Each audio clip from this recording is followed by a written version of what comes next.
something I learned in construction. The more hotter you get right away, like the warm, you start cooling off because any breeze you start feeling good. Like you get you. Yeah, bro. Cause in summer, bro, I used to wear like a thermal plus another piece of pants and like three shirts underneath, bro. And I would sweat, but then out of nowhere, it just like started cooling off my body and I was like, Bro, I'm not built like you, bro. bro, bro, I'm a that's hot mess, that's bro. bro, that's the trick of like the people in the desert and shit. That's what they do. But they layer up in like I don't know, bro. I feel like you're not wrong, but it also depends on like the person for like how much that applies to you, bro. I'm like a hot and sweaty person. Like when a lot of people, like a lot of the people I hang out with, or that I know, a lot of my friends, like we just be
Hey, can you hear us? Yeah, pretty good. Awesome, awesome. Here, let me see real quick.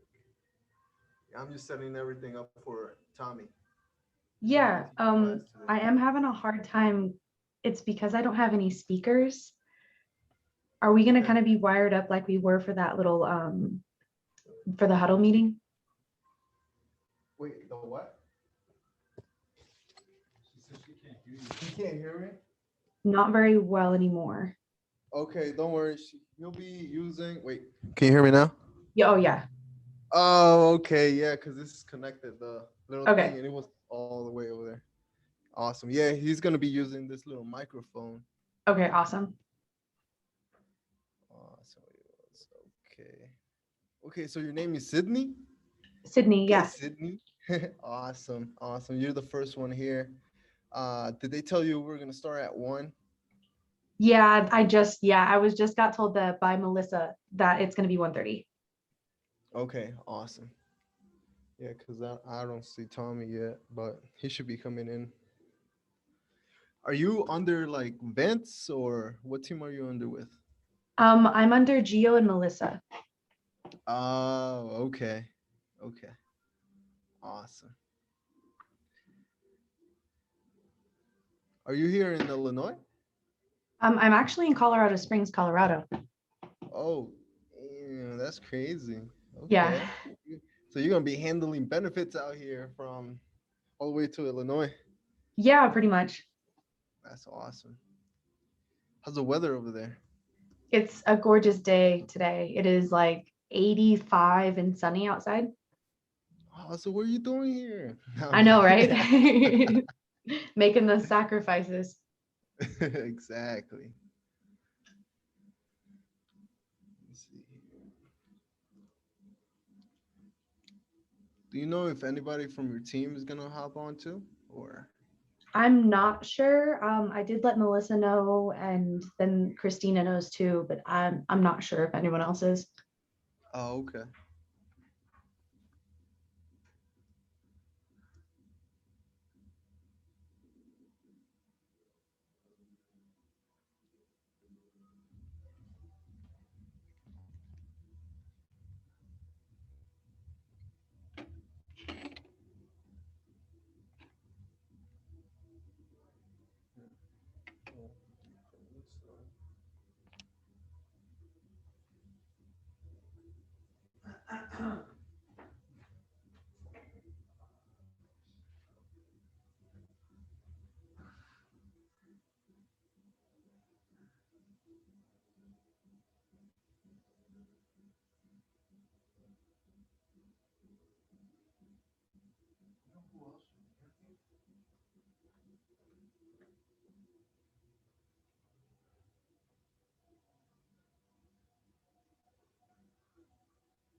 Wait, so they told you that you were gonna? Marvin told me I'm in training today. Yeah. I don't know. Are you sure? I thought training's 3 weeks. 2 weeks. This is day one. I don't know, man. No one's from Marvin. Easy, bro. I'm just waiting. Something more important than that, bro. Something to eat you.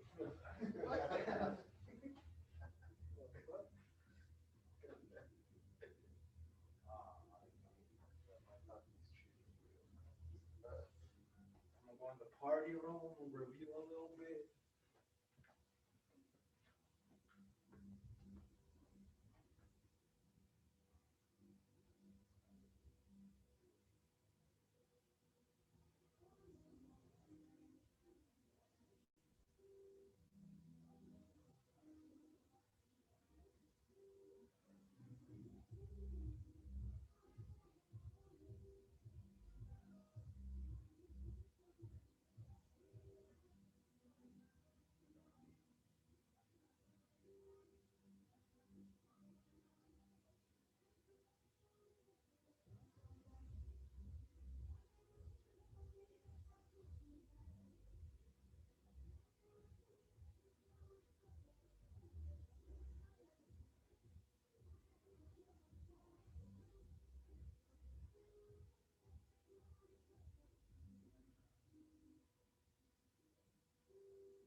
Sydney. Yeah.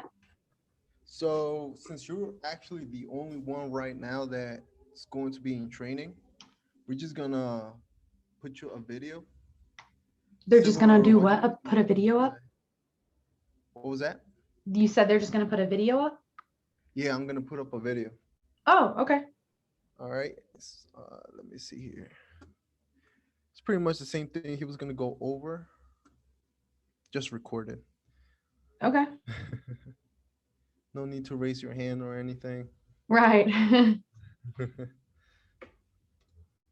second. Let me just put it up here.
No.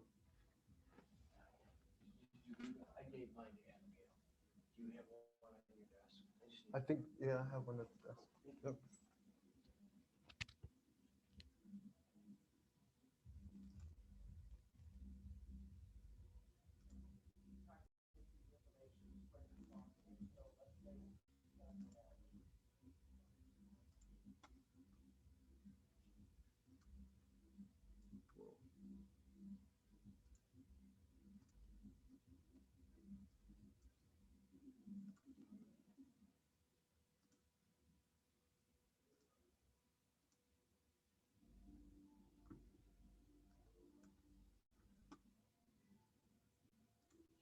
Can you see the video?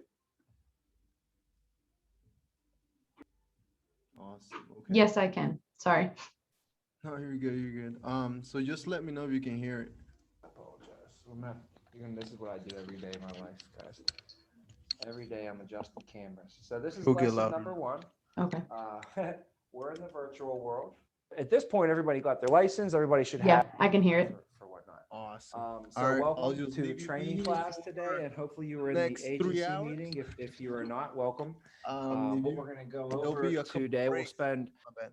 There will be a couple breaks here, and yeah, just if you got any other questions, you can definitely call Giovanni or Christina. Okay. Melissa. Too easy. All right. I'm just watching this basically. Yeah. Okay. Right now. Too easy. Awesome.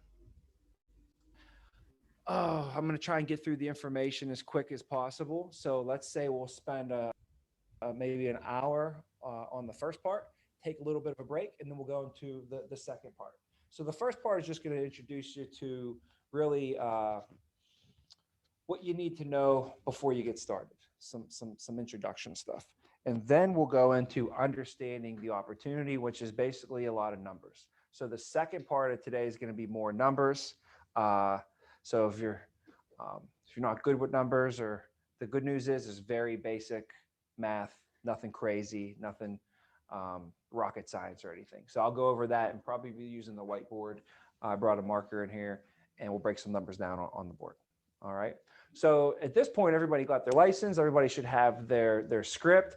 What you want to do is you want to make sure that you have your license number from the state. Sometimes someone will pass their test, but they actually don't have their license number from the state yet. That's what you need. And you show your license to our home office, and then our home office will give you an agent number. And then you'll be official with the company. Once you have that agent number, now you can officially submit an application through the company and get paid and all that stuff. Okay, so that's the process. I don't know where exactly everybody's at a little different spot, but I would check on that, check on, hey, talk to your manager, say, hey, where's my agent number at? Do I need to do anything to get my agent number? I just want to get an idea when it's going to be coming. Just stay on top of your agent numbers. Not to interrupt you. Quick question, yeah. Quick question. So I got my temporary from AIL. I'm assuming that's not my permanent. Is that just part of the process? They submit your temporary, you do the ethics training, you sign up to the EF, get all that stuff on your computer. Is there anything that comes after that? Or When once you we got a res- temporary what? I got a temporary agent number from AIL. Oh, yeah. After I submitted the HR paperwork and everything. Yeah, no, that should be the same agent number, I believe. Whenever you submit a piece of business, maybe that's when it turns into a permanent number. I'm not too big on the back ends of the system, of how all that stuff works, but I'm pretty sure, if you have a temporary number, you're good to go, right? All right, perfect. Now all of us should have our scripts, right?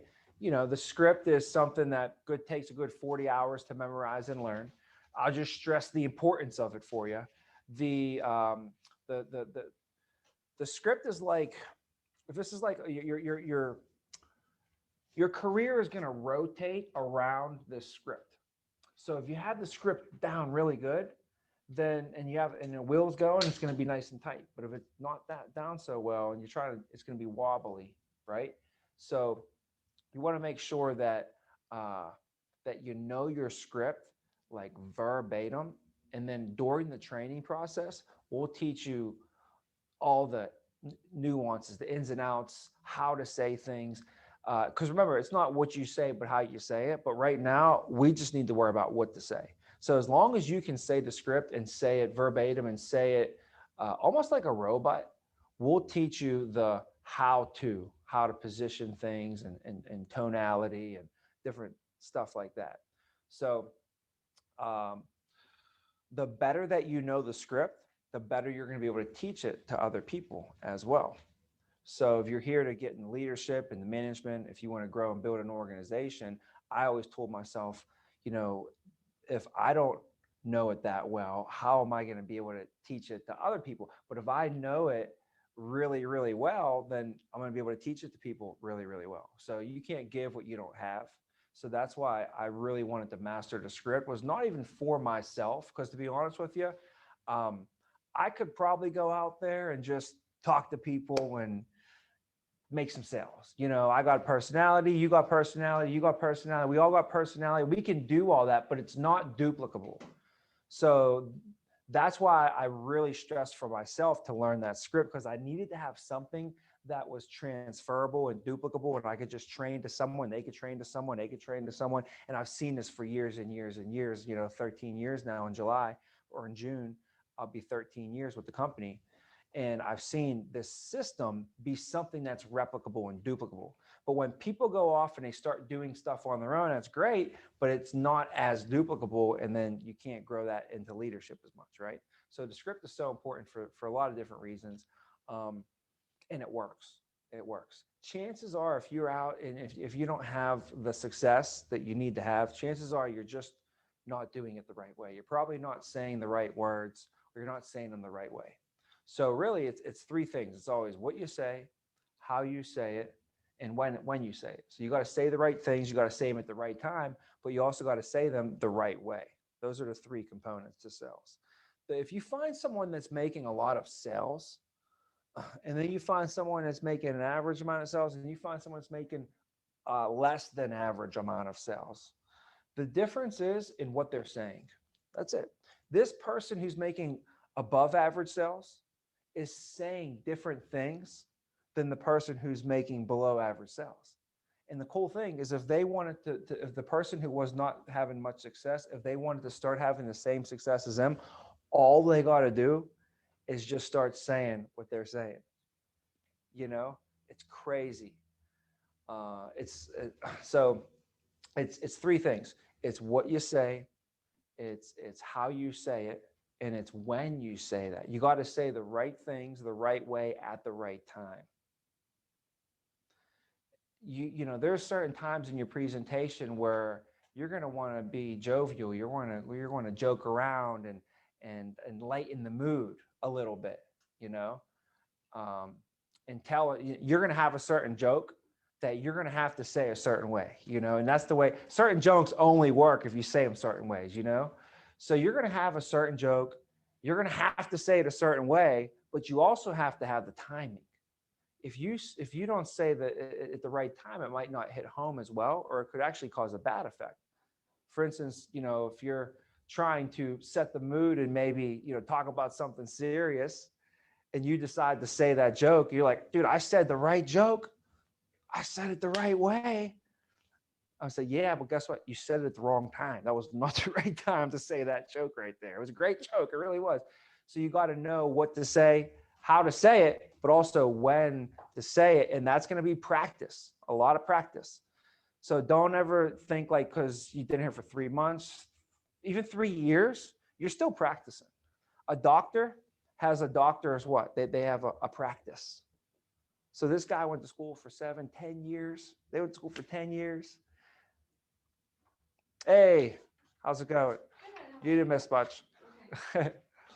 We were talking about the practice though. So even 3 years from now, 7 years from now, even a doctor, they call it a practice because that's what they're doing. They're always practicing. But who they practicing on? That's crazy. They're practicing on clients. That's what always like was kind of like weird to me to hear. Like a doctor has a doctor's wait, a practice? Aren't you a doctor? Why are you still practicing if you're already a doctor? And who are you practicing on, by the way? We practice on patients. So, you know, a lawyer, what does a lawyer practice? Lawyer practices law. Who's he practice law on?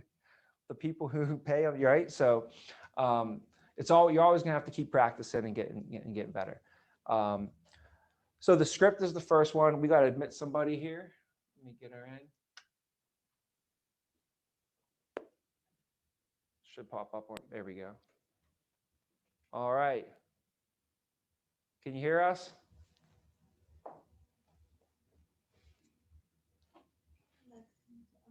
Connecting to audio. There it is.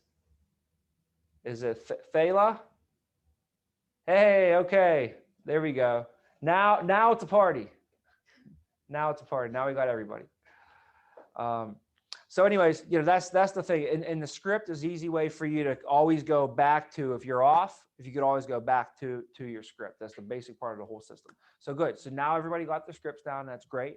Now we got to start putting those things to use. So during training, you're going to go through 2 weeks of like a formal training where there'll be a classroom setting. Today's obviously the first day. And I'll kind of walk you through those first 2 weeks. So the first 2 weeks should look like this. In the mornings, we really want to focus on just practicing our craft. You know, if I was a boxer, I would just show up to the gym in the morning and for 3 hours, practice my right jab, you know, or practice my left hook or whatever it might be. All we're going to do for a golfer, we're going to get up there in the morning. We're just going to practice our swing. We're going to work with the 9-iron all day today, all morning. We're working on a 9-iron, right? So in the mornings, the way you'll do it is this is a chance for us to role play our presentation. So from 9 until noon in the mornings, we'll be role playing our presentation. And the way you want to do this is to slowly start doing more and more and more. So for instance, tomorrow will be Tuesday morning. It's your first day. So what you want to do is role play maybe 25% of the presentation. Second day, maybe 35%. Then the fourth day, which would be Thursday, 45%. By the end of week 1, you want to be 50% done with your presentation and have done it multiple times.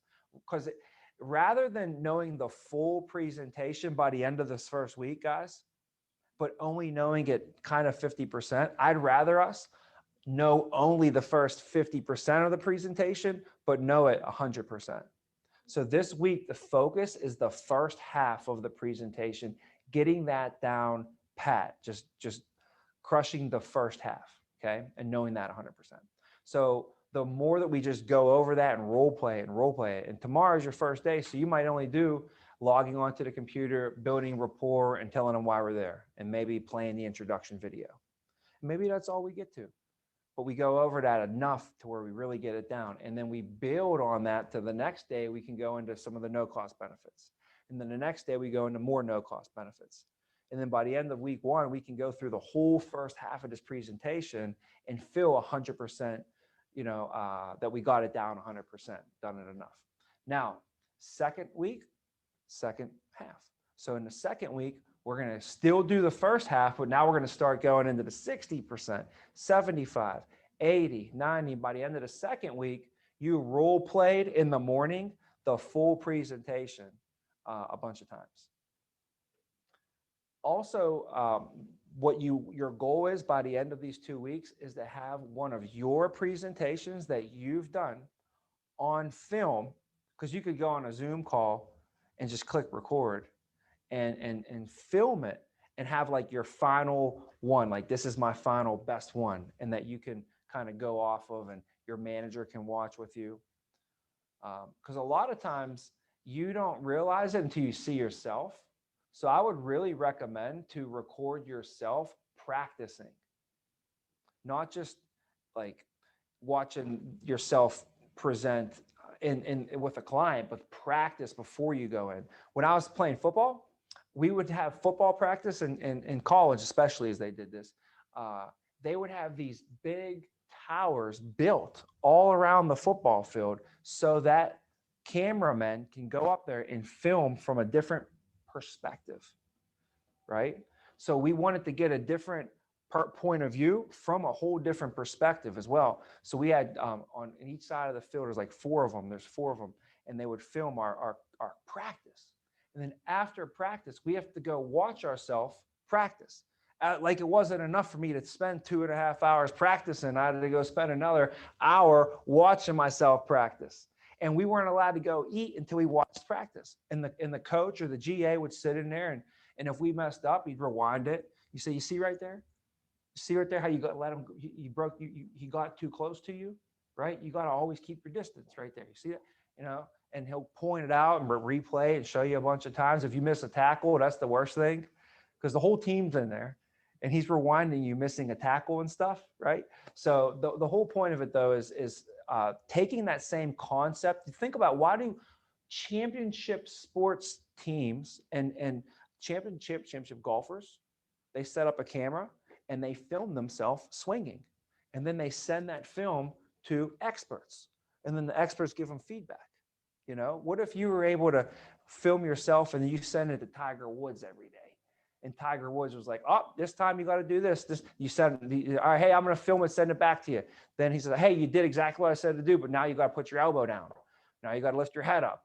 Now you got to pull back faster. Now that was too fast. Now you got to do it slower. You're leaning back. You got to lean forward. He's like, every single time, if he gave me a different thing, that'd be great. Right. So having yourself on film is just a great tool, because first of all, I used to argue with my coach on the field. Like, I'll be in the game and he was like, you did it wrong. I was like, coach, I swear I did it right. He's like, all right, we'll see you on the film. And I would go in there, we watch it on film, and sure enough, guess who was right, me or him? You think I did it right? Of course I didn't do it right, because if I did it right, the guy would have been tackled. I would have scored. It would have worked. So the thing is, you think sometimes that you do it right, but it was like, he put it on film and I watched myself. I was like, oh, wow, I guess you're right. And I didn't even realize until I actually saw it with my eyes. So as painful as it may be, this is your best tool. You don't even need a coach, really, because the first time I went on film, I watched it, and then my manager was like, hey, let me watch that film. I was like, nope, I already saw 10 things wrong with it. You don't even need to see this one. Let me make another one, and then we could watch maybe that one together. So the cool thing is, like, when you watch your own film, you're going to already see like 10 things that you immediately want to fix, and now I'm so cool with it and I'm okay with it. But it was annoying to listen to my own voice. I didn't like the way I sounded. I didn't like the way I looked. Everything about it was just, you're not going to like much of it. I'll tell you that much. I didn't like much of it either. So, but what happens is you get stuck doing it all the time. And after I went on film 10 times, before I even got out on my own, I was filming myself a lot.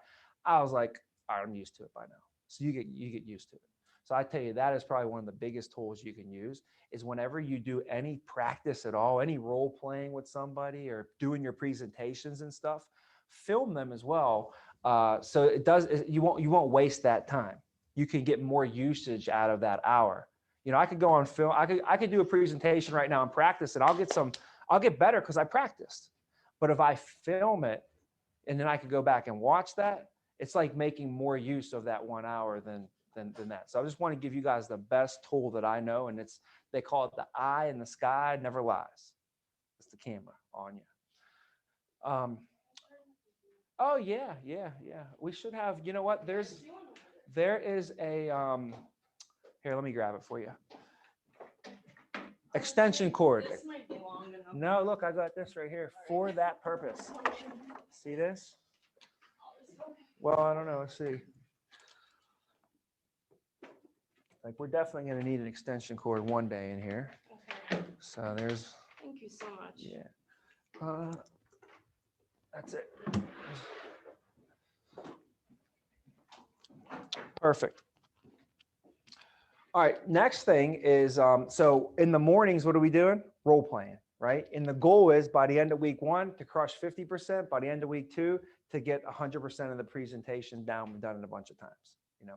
Now in the afternoons, we're going to be in class. So this is, you know, grab yourself some lunch from like 12 to 1, and then we'll hop in here and we'll just go over a bunch of information, training, teaching. This is where we're basically going to be taking notes for the most part. Okay. We're going to try and it's 1 to 4 is the time slot that we have allotted for this, but we're going to try and get these done in less than that amount of time, you know. So each person you're going to hear from this week, you're going to hear from all of our best people here in the agency, which is nice because you get to meet them, they get to meet you and everything too. So you meet Drew and Josh and Gio and Vince and Casey. And I'll be sitting on a couple of days as well. I'll do Friday with you this week. I do Tuesday with you guys next week. So in the afternoons, you'll be with the top leaders, going over different information each day as well. So I'm not going to go over the syllabus on what we got going on each day because that'll just take too much time right now. But each day you're going to be here from 1 to 4, right on the same call. So if you're on a Zoom call, guys, it's the same link every day. And if you're in person, we'll be right in this room over here. And then in the evenings, it'll be from 4 till 5. There's a break. Typically from class should end at 4, and then we got a break until 5. And then from 5 until whenever your last appointment is for the night, so 5 until whenever, is when you should be actually on live presentations with your manager or managers. So Tuesday, for example, tomorrow, whatever we practice in the morning, that's kind of what you want to participate in at night. So on Tuesday morning, if we're working on 25% of the presentation, then, and you've done it in the morning, 25% of the presentation, you put yourself on film, your manager watch it and everything, and you have appointments now at night, right? Your manager can let you do that part. You done it this morning, you rocked it, that was good. So you're gonna go in, you're gonna introduce yourself, you know, you're gonna build a rapport with them, you're gonna let them know why we're here, and then you're gonna play the introduction video, and then I'll take over from there. You know, and then I'll slide in and we'll both be on the screen at the same time. And then I'll do the other 75% of the presentation, right? Then we'll go into the next presentation right after that. And I can coach you up on what you did. Hey, great job on this. They asked you this question. You answered it just like we talked about. You know, don't forget though, you skip this part right here. You know, make sure next time we do this, that you do everything you did, but you don't skip that part. So I'll add a couple things. And then we'll go to the next house, next presentation, and you could go do it again, right?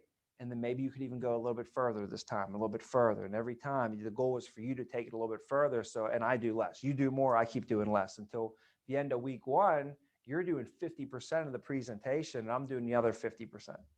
You know, by the end of week 2, we're like cross pitching. You're doing 1, I'm doing 1. You're doing a full 1, I'll do. And we just kind of go back and forth and cross pitch a little bit. So that's the goal for the evenings. So kind of whatever you practice in the morning is what you're going to be participating in the evenings. When I, just like I remember when I played ball, we'd have a game at night. Well, they'd make us meet at the football field in the morning, and we had to call do walkthroughs, and we had to walk through all of the game plans, walk through just do like a walkthrough. It wasn't live or anything. It's like if we had to tonight put on a big performance, like a play or something. Well, in the morning, hey, let's huddle up this morning. Let's do walkthroughs. Make sure the lights work, make sure everything works. Just a quick dry run, sort of, right? So in the mornings, that's what you're doing. You're practicing. You're getting ready because at night we really want you to start participating. And the whole idea is during training, you don't want to just be sitting there watching your manager make a bunch of sales. You'll learn a little bit from that, but you'll learn a lot more from you doing it and your manager coaching you. It's like back to Tiger Woods, since we're talking about golf a little bit, is if he came in here and he shot 100 golf balls in front of us right now, and he hit them all straight, I don't know, 400 yards or however how far he hits these things. Well, then he handed over to Steve. He said, all right, Steve, you're up, man. Now just do like I showed you 100 shots in a row, and they were all perfect. So you should be able to do this now, right? It's like my kid. Hey, you've been seeing me drive for 16 years. You watched me drive for 16 years. So here you go. Drive the car, go pick up your friends and go to the movies. Like, just because they've been seeing you do it for 16 years still doesn't mean they can do it, right? So like our managers can sell. So you don't need to say, I need to see you make it. They can make sales. We need to see you do it and help you. So like Tiger Woods, it would be better if you came up here and maybe Tiger shot 3, 4, 5, maybe 10 of them for you just to see it. But after that, what would be better is if he handed you the club and you swung and he sat there and told you what to do. All right, hey, next time, keep your head up. Hey, great job. Next time, keep your head down. Next time, look at the ball. Next time, swing harder, whatever, So he's going to give you coaching points every time. And after you do 100 swings and you make 100 different adjustments, you're going to be 100% better than where you at the beginning. So during these first 2 weeks, your goal is to be participating as much as possible, and what the heck I want to tell you is it's going to feel uncomfortable. So what somebody told me, and it helped me, is they told me it's not going to feel comfortable. It don't matter what you do. It's your first time you go and talk to somebody about this, it's going to feel uncomfortable. And so what you have to do is you have to get comfortable with being uncomfortable. Just get comfortable with being uncomfortable. And I had to really think about that for a while. I'm like, what does that really mean? And after I thought about it and I went through it made sense to me. And I was like, all right, yep, that's the only way to get through this. Because if I'm going to have to get comfortable with it. So the way that you can get through it, though, is after we give 100 presentations, that's when you're actually going to be really comfortable and you don't have to fake it anymore. Because they say fake it until you make it, right? So your first 100 presentations, if you seem real comfortable and real confident, you're just doing a real good job of faking it. Because for the first presentation that you do, you're going to feel 100% uncomfortable and 100% unconfident the first presentation you do. But then the second presentation, now you're about 1% comfortable, confident. You're still 99% uncomfortable. Then your third one, now you're 2% comfortable, then 3%. Each presentation we do will get you 1% more comfortable. And that's why 100 presentations is the magic number.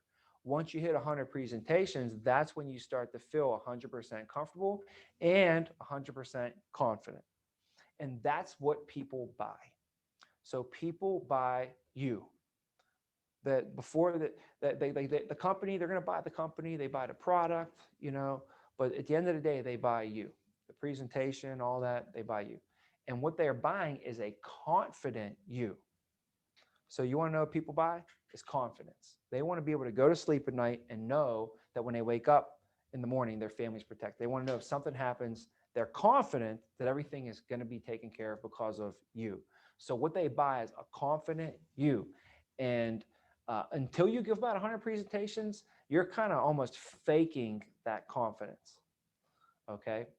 Well, how long is it going to take us to give these 100 presentations? So your training, let's go like this. Your training is right now for the first 2 to 3 weeks. 2 to 3 weeks. After the second week, you might be ready to rock and roll. We'll get you your leads. You can start setting appointments and setting the world on fire and just running out there. You don't need a manager with you anymore. You could just go out there and do it all on your own. Some people after these first 2 weeks maybe need a third week. So after that third week, we'll still train with you, work with you, give you everything you need. And then after that, then you can go out on your own. Some people need a fourth week. We'll train them for a fourth week. If you really need it, we're not here. I can't afford, you can't afford, we can't afford to go and call on clients if we're not prepared to do so. That can be detrimental to the whole operation, to the whole company and everything we stand for. See, there's a group out there, and one of them is the Service Employees International Union, service employees. Some of them are healthcare, nurses, home care nurses, people like that. So we have the service employees. If I don't train Steve properly, because I just want to keep him 2 weeks and just get him out there, right? So hurry up and you throw him, see if he can make some sales. So I give him these leads. He starts calling on, and he calls a service employee, says the wrong thing to him, goes out to their house, upsets the member.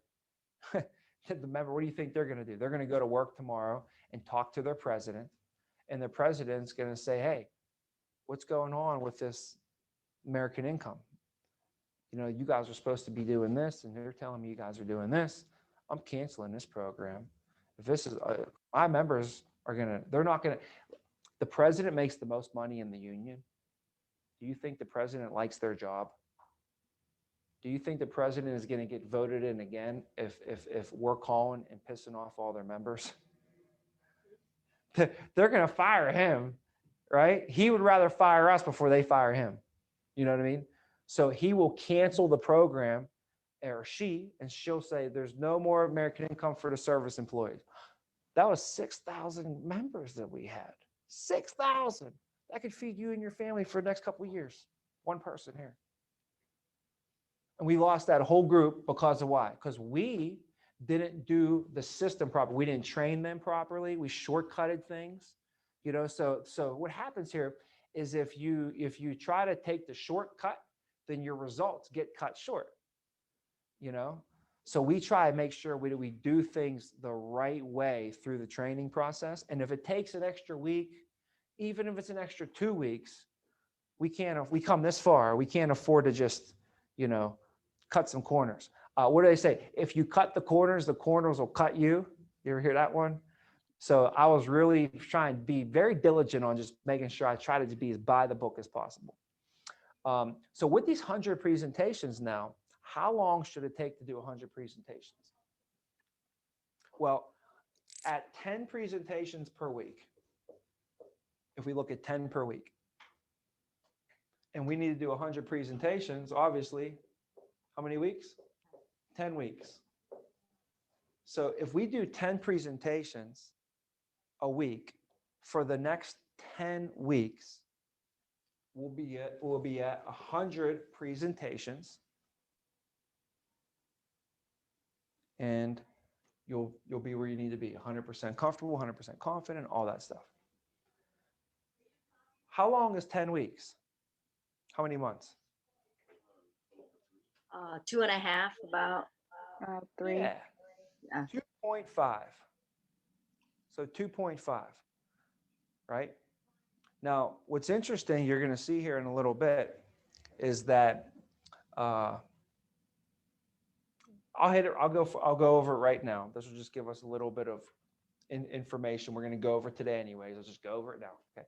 Is what's interesting here is that if you do 10 presentations a week or a month or a year or a day, it don't matter. But for every 10 presentations that you do, how many would enroll? 3. That's closing at 30%. So 3 people tell us yes, 7 people tell us no. Let's just stop there for 1 second and just talk about the career. That's the career. If I could sum it up for you. You're going to talk to 10 people. 7 of them are going to tell you no. 3 of them are going to tell you yes. Check those odds. 3 to 7. That's more than twice as many people are going to tell you no as they tell you yes. More than twice. So you have to be okay with getting told no twice as much as you get told yes. That is one of the hardest things for people to handle is rejection. That's why most people don't go ask him or her for their phone number because they're afraid that him or her is going to say what? With the word we never want to hear. No, it's going to crush my soul.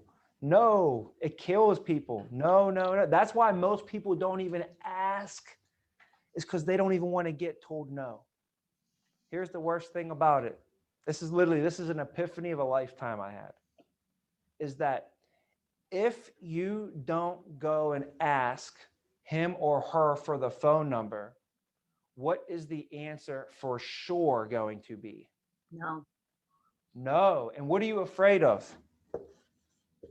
Are you afraid of that? No. If you're afraid of no, and that really scares you, and you don't go ask, it's a guaranteed no. So you should be more afraid to not ask than to ask. And that literally blew my mind when somebody explained that to me. Hopefully you got it. This maybe when you're driving later today, you're like, oh, I get it.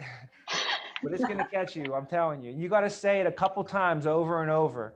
And then, you know what, I want you to teach this to somebody one day. Teach this to somebody. Like, especially if you got one of your guy friends or one of your girlfriends or somebody that you know that's on a dating scene and they see somebody and like, I mean, go talk to her. Oh, I can't do that. Well, what are you afraid of? Well, what if she says no? Oh, let me tell you what if she says no. I'll tell you. And you could go into the whole thing that we just went over right now. If you're afraid of no, you better go ask her because guess what the answer is? You know, and there you go. So, but the point is, guys, we're going to get that word told to us. And the best of the best in this company, same thing. They just lasted. They were able to handle rejection. Okay. What happens though is the more you do this, the better that you get at it. The better you get at it. Last time I went in the field, I sat down with 18 people. All 18 of them enrolled. So you might start out here, but the more you do it, the better you're going to get at it, for sure. So you got to be able to handle some of that. I'll give you guys a little analogy on this real quick, even though this is not part of the. This is like a little tangent for us though. Numbers. If you sat down 15 families, just for you to mentally know what this is about. This is what was told to me one time. They said what's going to happen is 6 of them are going to tell you no. 6 of them are going to tell you no. 3 of them are going to tell you yes. That's what's going to happen. But so there's 6 left. And everybody always asks that. So what happened to the other 6? Those 6 are on the fence. We have to be good enough to get 2 out of this 6 on our side of the fence. And then what will happen is you'll have 5 out of 15 enroll, and you'll be average. So the key is, 6 of them are guaranteed no's. Nobody could sell them in the world. Not even the founder of American Income could sell these people. Nobody could sell them. So you can't let the no's affect the yeses. And that's what a lot of people do. They'll get told no, and they'll let that no affect their demeanor, who they are, their presentation. They start changing their whole presentation around because this person told them no. So then when they go into the guy who was supposed to tell them yes, they give them this half-ass presentation that wasn't what we taught them to do, because they start changing stuff around, and they did it with a bad attitude. And this was supposed to be a yes, and you turned a yes into a no. These are only yeses as long as you give them a good presentation, and as long as you don't drag the no's with you into the next sit down. You know, you have to leave the no's where they're at. Okay. And then obviously over here, we have to be good enough to be convincing, to be closing people down. There is some closing involved here. So you have to be able to close them down and get the sales out of at least 2 out of 6. And, you know, sometimes you can get even more. But that's just another numbers game I figured I'd share with you. And then back to the numbers that we had up here. And the reason I go over all this is 10 presentations for a week. 3 of them will enroll. The average client enrolls at $67 a month. So you got 3 sales, and each sale is at $67 a month. Okay. $67 a month. If you had to sit down with a client and show them, hey, here, we're going to protect your family, everything you love, everything you care about. Okay. And it's $67 a month, $17 a week. For most families, if they had to write down their bills, where would $67 fit into their budget? Like, you sit down with a family and you say, put all your highest bills to your least expensive bills on a sheet of paper. Where would $67 fit? Would it be one of their most expensive, medium, or low third? Low. Lower. Low. Probably lower third, right? So if somebody had their bills written from highest to lowest, $67 a month would probably be one of the lower bills, right? Yeah. Okay. Now, if they had to write down, let's write down everything that's most important to you in your life, right? And they had to list from top to bottom, highest priority to least priority. Where do you think their family would fall in there? Highest priority. Baseball card, Hopefully. baseball card, AT&T, cell phones, Uh-huh. right? They got to go to the casino, got to buy a case of beer, right? All that That's stuff. up there. You know, where does family fit? Top priority. Number 1 Yeah, for most one. people, right? So what's funny though is their families are number 1 for them, okay? But to protect their family doesn't even have to be the most expensive thing. In fact, most people are putting more money to AT&T than they are to protecting their family. So the point is, what's nice when I sit down with the clients and they have to enroll into the benefits, they don't have no life insurance, I'm perfectly comfortable with enrolling them at $67 a month. And I know I'm not taking any cheese out of their macaroni, if you know what I mean. Right? Mhm. So $67 a month is how much a year? Times that by 12, it's $804. Times 12 is 804, okay? That is what they pay a year. So when someone pays $67 a month, they pay $800 a year. That's the average client. The average client for us pays $800 of annual life premium. So this is called ALP. ALP. You'll hear this term a lot. ALP, ALP, ALP. How much ALP did you do for the week? How much ALP is your team at? ALP is the annual premium that the client pays. So $67 a month is about $800. So what we say is the average client pays $800 ALP each sale. So this week we did what? We did 3 sales, and each one was for $800 ALP. So this week we did what? $2,400. Make sense? Okay. All right. So it's just some terminology there. And I bring that all to light because now, if you do 100 presentations, how many sales should we make? 30. 30. You got it. So that'll give us 30 sales. And if we make 30 sales and the average ALP is 800, then what's that equal? 24,000? grand. 24. Yes, 24,000 ALP. And that will be over these 2.5 months, right? So basically over a 3-month time frame. Now, what's interesting, guys, in order to get promoted from an agent to a supervisor, is they have to be able to do 24,000 ALP over 90 days. That's the number that you got to hit. Well, what's cool is if you do 10 presentations a week and you do that consistently for 10 weeks, pick your head up, you're going to have 100 presentations. If you have 100 presentations, you should also have about 30 sales. And if they're all average, you hit your 24,000, you're right there. So the path is right there. It's all math right in front of us to go out there and knock out. So what's cool now is your first 2 to 3 weeks were in training, but now we have the next 2 to 3 months. That's when we actually get these 100 presentations under our belt. That's actually where we gain that confidence and we get a lot more comfortable, is during these first 100 presentations, during your first 3 months. Now, your career doesn't even get started until you do 100 presentations.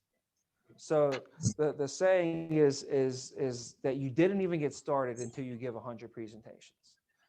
So like, let's say if somebody was like, you know what, I did like 30 presentations. They're like, I'm not comfortable with this. This isn't for me. This isn't for me. I'm not comfortable, right? Say, well, remember when we told you you're not going to be comfortable? How many presentations? If you did 100, maybe, but how many presentations? We pull up the report.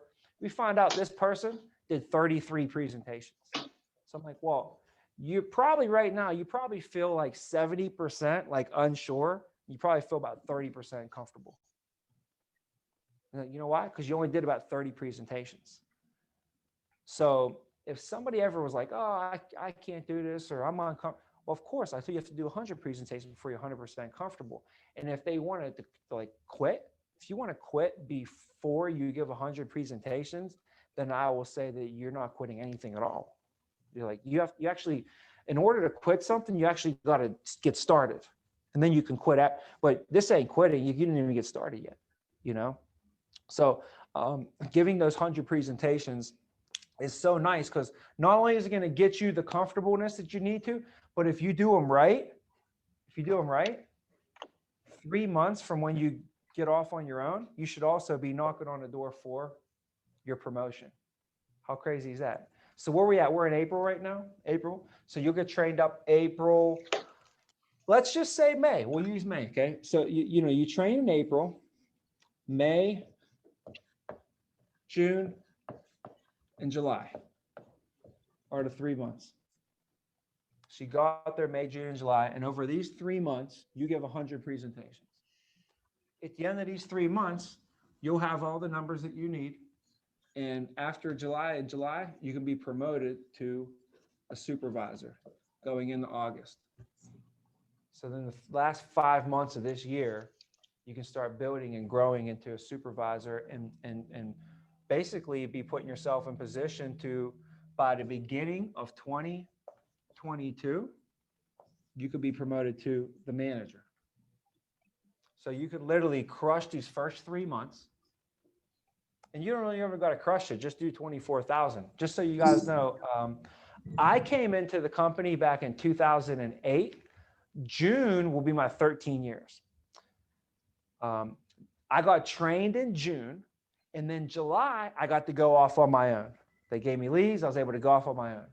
I ended up doing 24,000 that month and just getting promoted that month. I also brought 10 people in that month as well. So I'm out there, I was busy. And I had to drive to all my appointments, and they were 2 hours from my house. Ooh. Kudos. Kudos. So that was my deal. And I was my first month, so I couldn't even know what I was doing that well. I couldn't have been that really good. It was my first month. All I knew was what my I just knew like kind of what my trainer told me to do. And I just went out there and just did it at the highest level. But where I came from before, I never got a lead. So I couldn't believe that they had leads here. I just went crazy with them. So anyways, that 24,000 that I'm talking about over the 90 days that you could do it your first month and just get it done with and move on. So, cause soon as you go from an agent to the supervisor, you're done with the agent. It's on to the next one. Now it's on to the supervisor. And then when now to go from a supervisor to a manager, I'll go over that with you guys here today.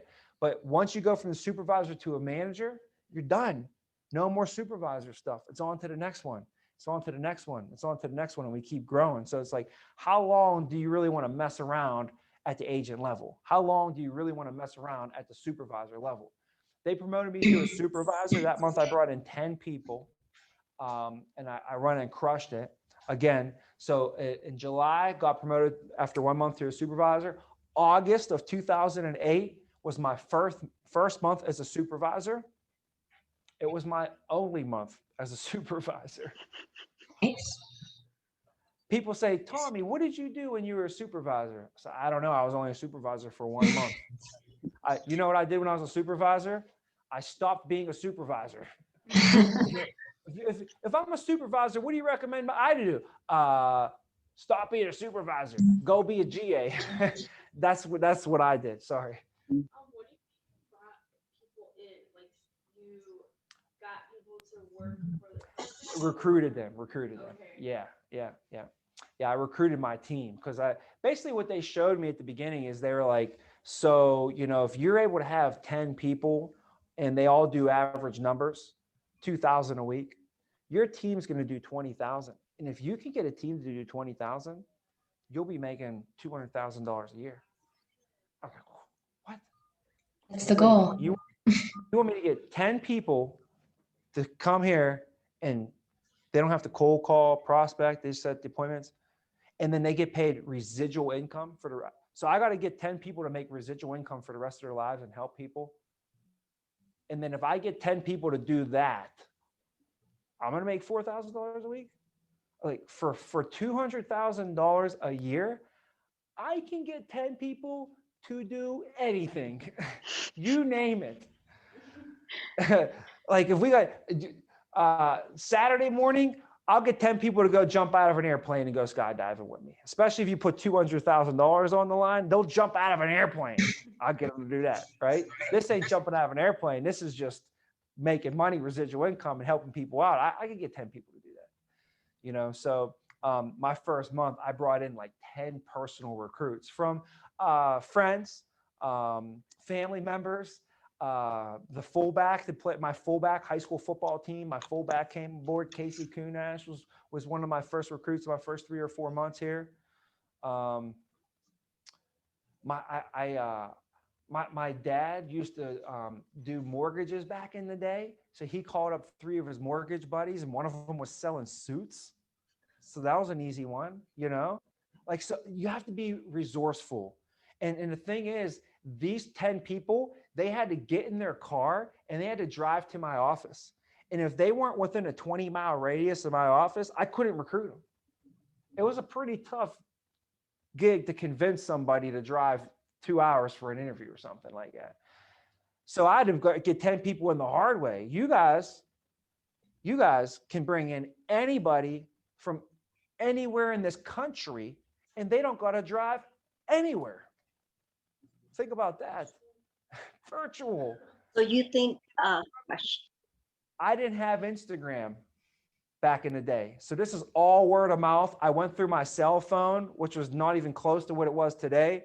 It was like a BlackBerry, this beat up BlackBerry. And I scrolled through this thing and I called everybody. Hey, I just started a new career. Hey, I just started a new career. Hey, I just started a new career. I'm going to be getting into management. One of the first things they need me to do is they need me to find 2 or 3 other people to join our team.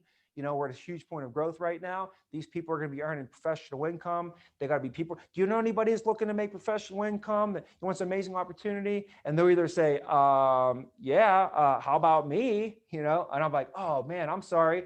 I didn't even think to ask you because I knew that you were working at the hospital, you were working down at the bakery, or you were working at the gym. I didn't want to step on any toes. Be honest, you're probably one of the first people that I would even ask, but I didn't want to step on any toes, but I know you would probably know somebody. That's why I figured. But if you're serious, oh man, I think you could really do well. I'd love to be. Plus, we get to work together, man. Are you serious? Hey, let's get you in. I can't make any promises. Let's get you in for the interview first and see if we can take it from there, right? Is that And the boom, you don't- recruiting script? Is that the recruiting script? No, it's not, but I can give it to you real quick. So the recruiting Sure. script is like this. It's like, so Gina, you helped us out, we're at the restaurant or we're at the retail place or wherever, you helped us out really well today. I just want to thank you for your help. And I think, to be honest, now that I've met you, I think you would really excel and you would do really well at what we do. And then if they don't say, well, what do you do? Usually it'll be like, oh yeah, they'll say, what do you guys do? And especially if you're dressed decent, if you're with a couple other people, if you got some like Louis shades on with something cool going on, you know what I mean? Like usually me, I'm wearing this. I wear this. I like to hop out of a Maserati with like flip-flops and a tank top and just to throw people at 2:00 in the afternoon on a Wednesday. I'm just throw them off. They're like, what's this guy possibly do? But what you have a couple of nice little things, let them know. Like if you have a couple. So anyways, then they'll ask you, what do you do? And then that's when you say, oh, here's the script, right? We do consulting in the financial services industry. We help people protect their assets through life insurance. It's fun. We get to help people. We get to make money, and we get to help people. We get to. I think the last thing is help people. So it's fun. We get to make a lot of money, and we get to help people at the same time. Do you like helping people? That's why you want to end with helping people, because then you say, do you like helping people? And then they'll say, yeah. And I'll say, well, you want to know what? I know that I know our hiring manager at the office, and if you'd be interested, I can get your information to the hiring director. And the next time that they're doing some hiring, I can even maybe have them give you a call. How's that sound? And they'll be like, oh yeah, that'd be great. Every time. Sign me up. Yeah. So, if you're at a restaurant or a retail or just anywhere, you could kind of lead in with that and just say, hey, I think, you know what, man, I think you would be really good at what we do, and then when they say, well, what do? You say, we do consulting in the financial services industry. We help our clients protect their assets through life insurance. And it's really fun. We get to make a lot of money. And the best thing is we're helping people. We get to help people. Do you like helping people? Oh, yeah. Okay. Well, you want to know what? I actually know the hiring director at the office there. And next time we're doing some hiring, I could get your information, get it over to the hiring director. Next time we're doing some hiring, I could maybe have them reach out and give you a call. How's that sound? Can't make any promises though, but I could at least get your information, get it over to them, right? And I'll say, how about this? I'll text you over my information right now. And how am I going to text you my information? I got your number. I got your number, right? So you never want to go like this. Hey, you know what? Give me your name and phone number. That's like pretty, you could say, give me your name and phone number, but I have a more sly way of going about it. I'm like, how about this? I'll text you over my name right now. What's your information? I'll text it over to you right now. Instead of me saying, give me your name and number, I say, let me give you mine. And the only way I can give you mine is text over. You have to give me, you got it? Right? Okay, cool. So that's how I would go about doing it. And then what you want to do from that point is all you want to do is get them into the virtual company overview. Right now it's about a half hour. We're shaving it down to 12 minutes. So it's going to be a 12-minute video. Everything I went over in a half hour in that video, I'm going to be going over it in 12 minutes. I don't know. I still don't know exactly how I'm going to do all this, but I'm just going to squeeze it in. I'm going to talk faster. I'm going to cut some of the stuff out and get right down to it. But for you, if you wanted to bring somebody in, they don't have to sit through a whole half hour. Oh, all right, what's this company about, Steve? You're making me sit here a whole half hour. I could have watched Seinfeld with this making me watch The Office. I'd rather watch The Office than this, right? So now you say, listen, it's 12 minutes. You got 12 minutes for me? You're my best friend. You're my cousin. You're my uncle, right? My uncle told me to give you a call. You got to at least put 12 minutes in for him, right? Whatever it is, 12-minute videos. This is gonna be quicker for you guys. So the key is get them on that video. And then afterwards, if they're interested, they fill it out. And then they send it in. And then from there, we interview them. We take it from there, you know, and we can't guarantee everybody's going to, you know, come in and want to get hired. But anyways, that's a little bit of a tangent as well. So we went on the personal recruit script, but that's good for you guys to have. You know, that's worth it. Well worth it. I'll go over that any day of the week. So this will really help you guys. So like when I started in July, I hit the ALP numbers and I brought 10 people in. In August, I brought 10 more people in. And before you know it, I picked my head up and I had a big team built. So that's how I got into the business, and catapulted me right to a manager. I was a manager in my 4th month. We did over 70,000 and just continued to grow from there. So now, why don't I just go over that story? I'll just stay on the story for a minute. So let's just finish that story. So you know, I came in June, trained, July, wrote the business, recruited the people, got promoted. August, brought 10 more people in, wrote more bunch of business, got promoted again. And then I spent the next 6 months as a manager. After 8 months with the business, it was March of 2009, my 8th month in the business, I got promoted to a general manager. So I finally got that general manager promotion. I was working really hard for those first 8 months, and team hit the numbers and we got promoted. So at the end of my first full year, I made about $120,000. At the end of my second full year, I was a general manager. I made over $200,000. So my first year as a general manager, I couldn't have been that good of a general manager, but I made over $200,000. In my 3rd year with the company, I promoted my manager to a general manager. So you can visualize this real quick. I'll just put this over here, like in this little area. Okay. So imagine there was me. Okay. And then there was Casey and Matt, and they were both GAs, and Casey had an SA, Matt had supervisors, right? And then I was what? I was the MGA. And this was my 2nd year. At the end of my 2nd year, guess what Casey did? Casey got promoted to an MGA. Matt got promoted to an MGA. So I became their RGA, right? So I was Casey's RGA, I was Matt RGA, but plus I was still my own MGA. So I always ran my own MGA team. And then every now and then I would develop Steve as an agent, and Steve would become an SA, and I keep working with him. We'd set our goals, and then boom, we get you to the GA. And now I'm an MGA, you're the GA. We're working together. And then that finally comes that day, man, that big day. It's like, you know, I don't even know what you'd call it. If you're in the mafia, it's like becoming a made man or something like that. So he finally gets to the position where he goes from the GA to the MGA, right? And you're going to now run your own MGA team. I'll become your RGA, but I'm still going to maintain my own MGA team that I'm going to keep running. And then one day Alex gets promoted and now she's on my MGA team, and we keep rocking together. And then she ends up getting promoted to an MGA. Now I'm your RGA, but I'm still running my own MGA team. So that's how it's always been for me for like the last 12 years. I keep running my own MGA team, which is great because an MGA running their own MGA team should make $200,000 to $300,000 if you're average. So I keep running my MGA team, making $200,000 or $300,000 off my MGA team, but plus I'm an RGA over here, an RGA over here, an RGA over here. You make $100,000 to $200,000 off of each MGA that you manage. So that's how after 3 years, I became an RGA and I made $512,000. And after 4 years, I was an RGA and I had 5 MGAs I was working with. Well, 4 MGAs plus myself was the 5th one.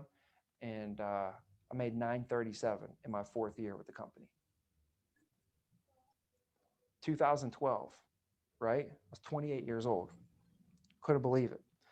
And it was all from this process of just that I'm going to go over with you guys today. I didn't even really go over. We kind of went here and there and everywhere, but we'll take a break.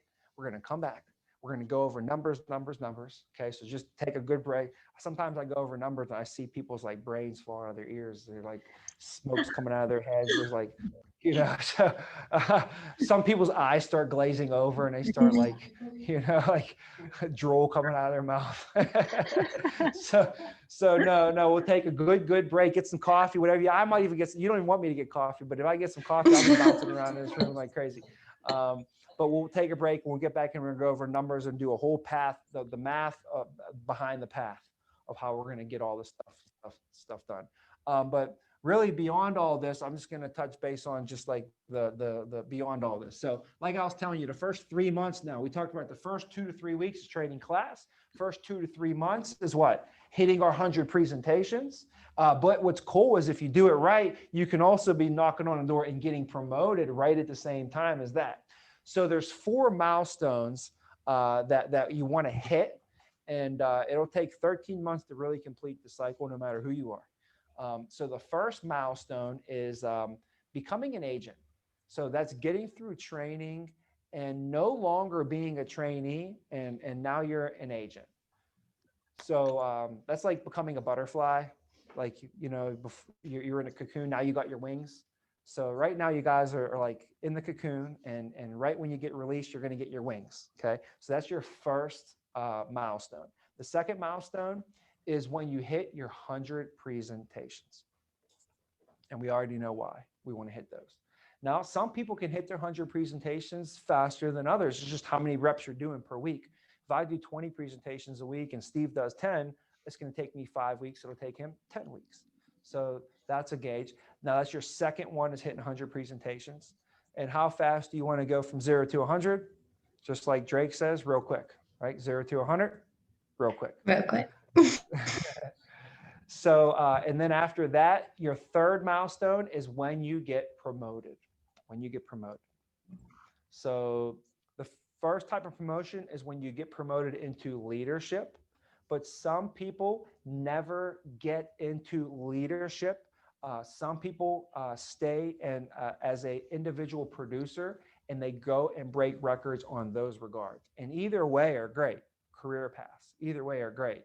So if you want to get promoted, there's 2 ways. You can get promoted into leadership, and that's when you'll go from an agent to an SA to a GA to an MGA, and there's those promotions. But there's also promotions when you're an agent, because an agent starts out with a 60% contract, but the more that you do as an agent, you can get promoted to 65% contracts, 70% contracts, even 75% contracts, and earn promotions on the agent. So whenever you get your first promotion, whenever that is, that's another milestone.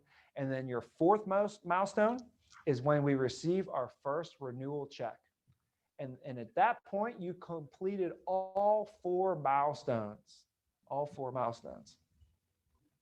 And it takes 13 months to get your first renewal check.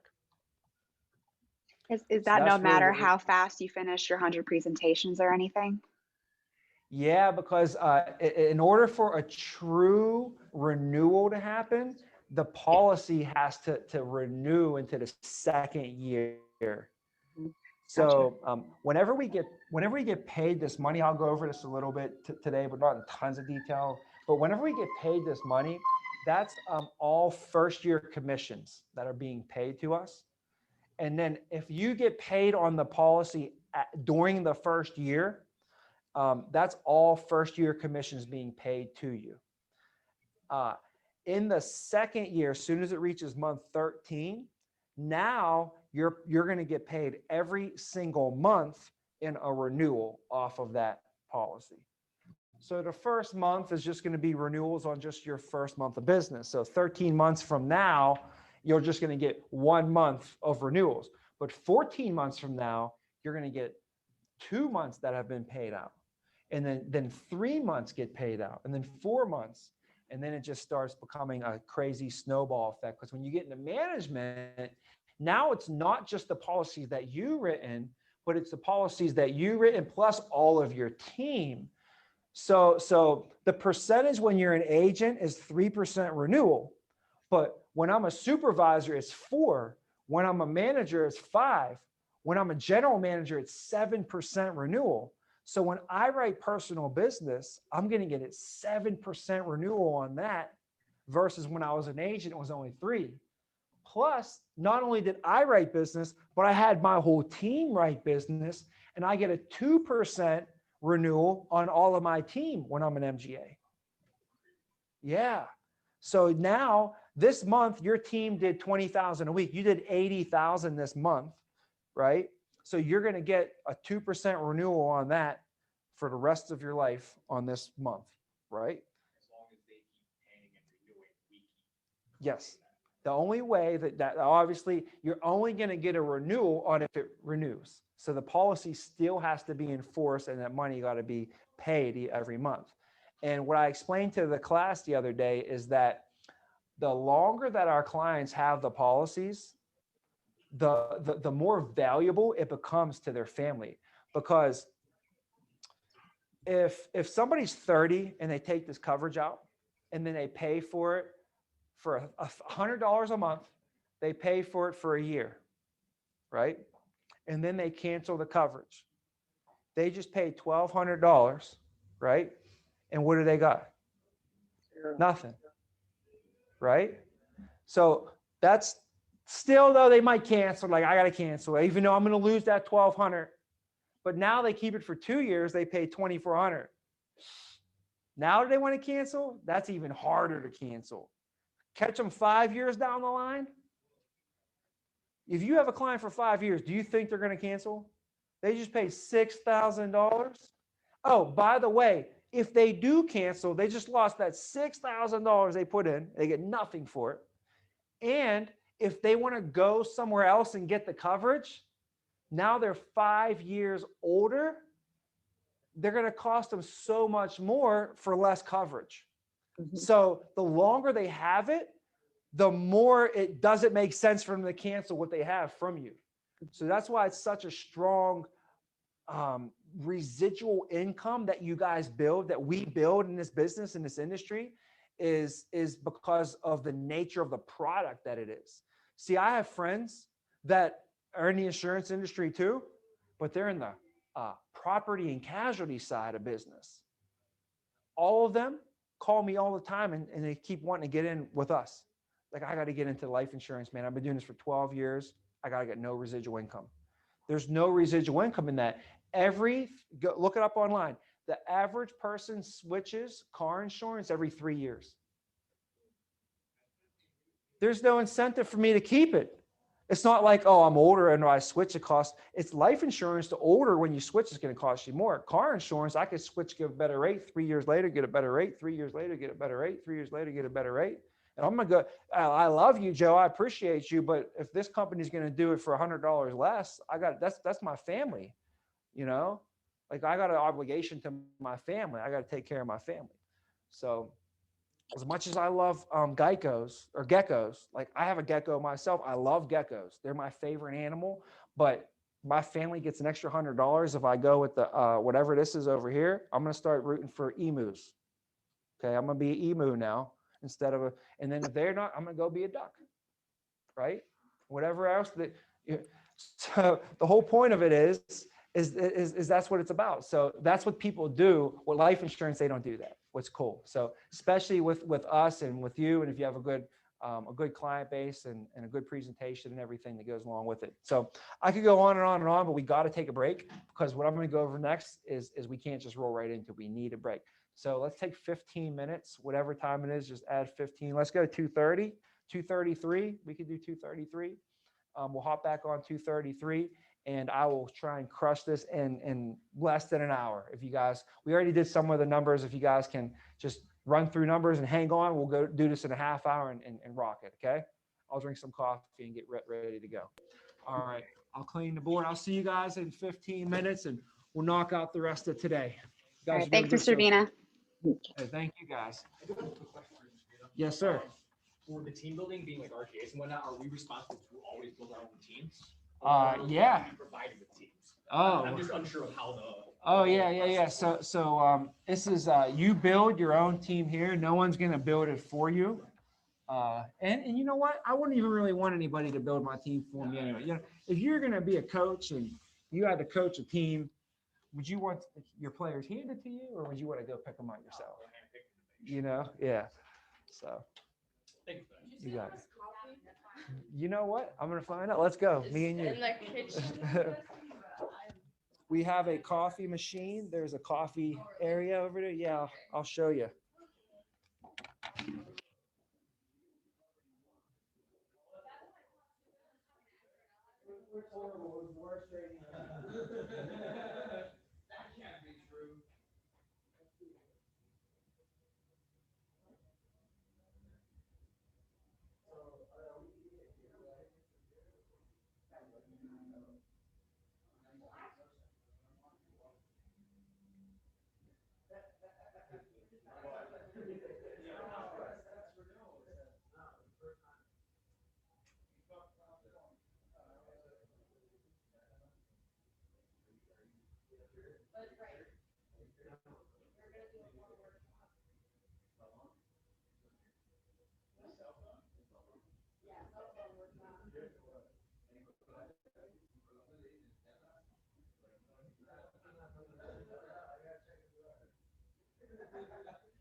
From over here, it's very obviously brown.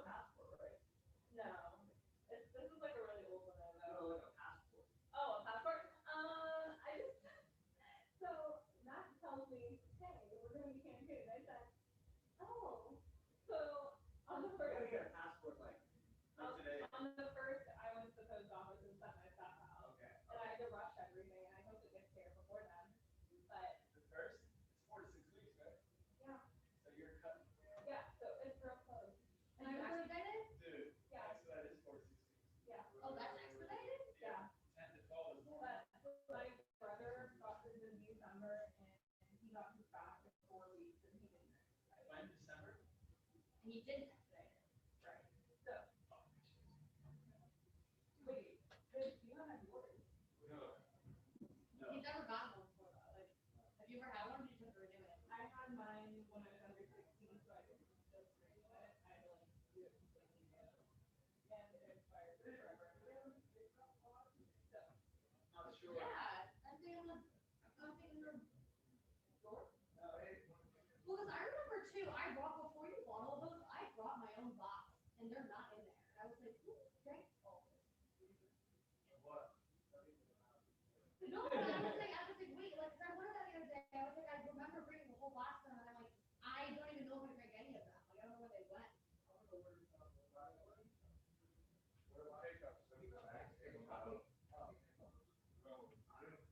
We get a meatball marinara. No, from the dinner.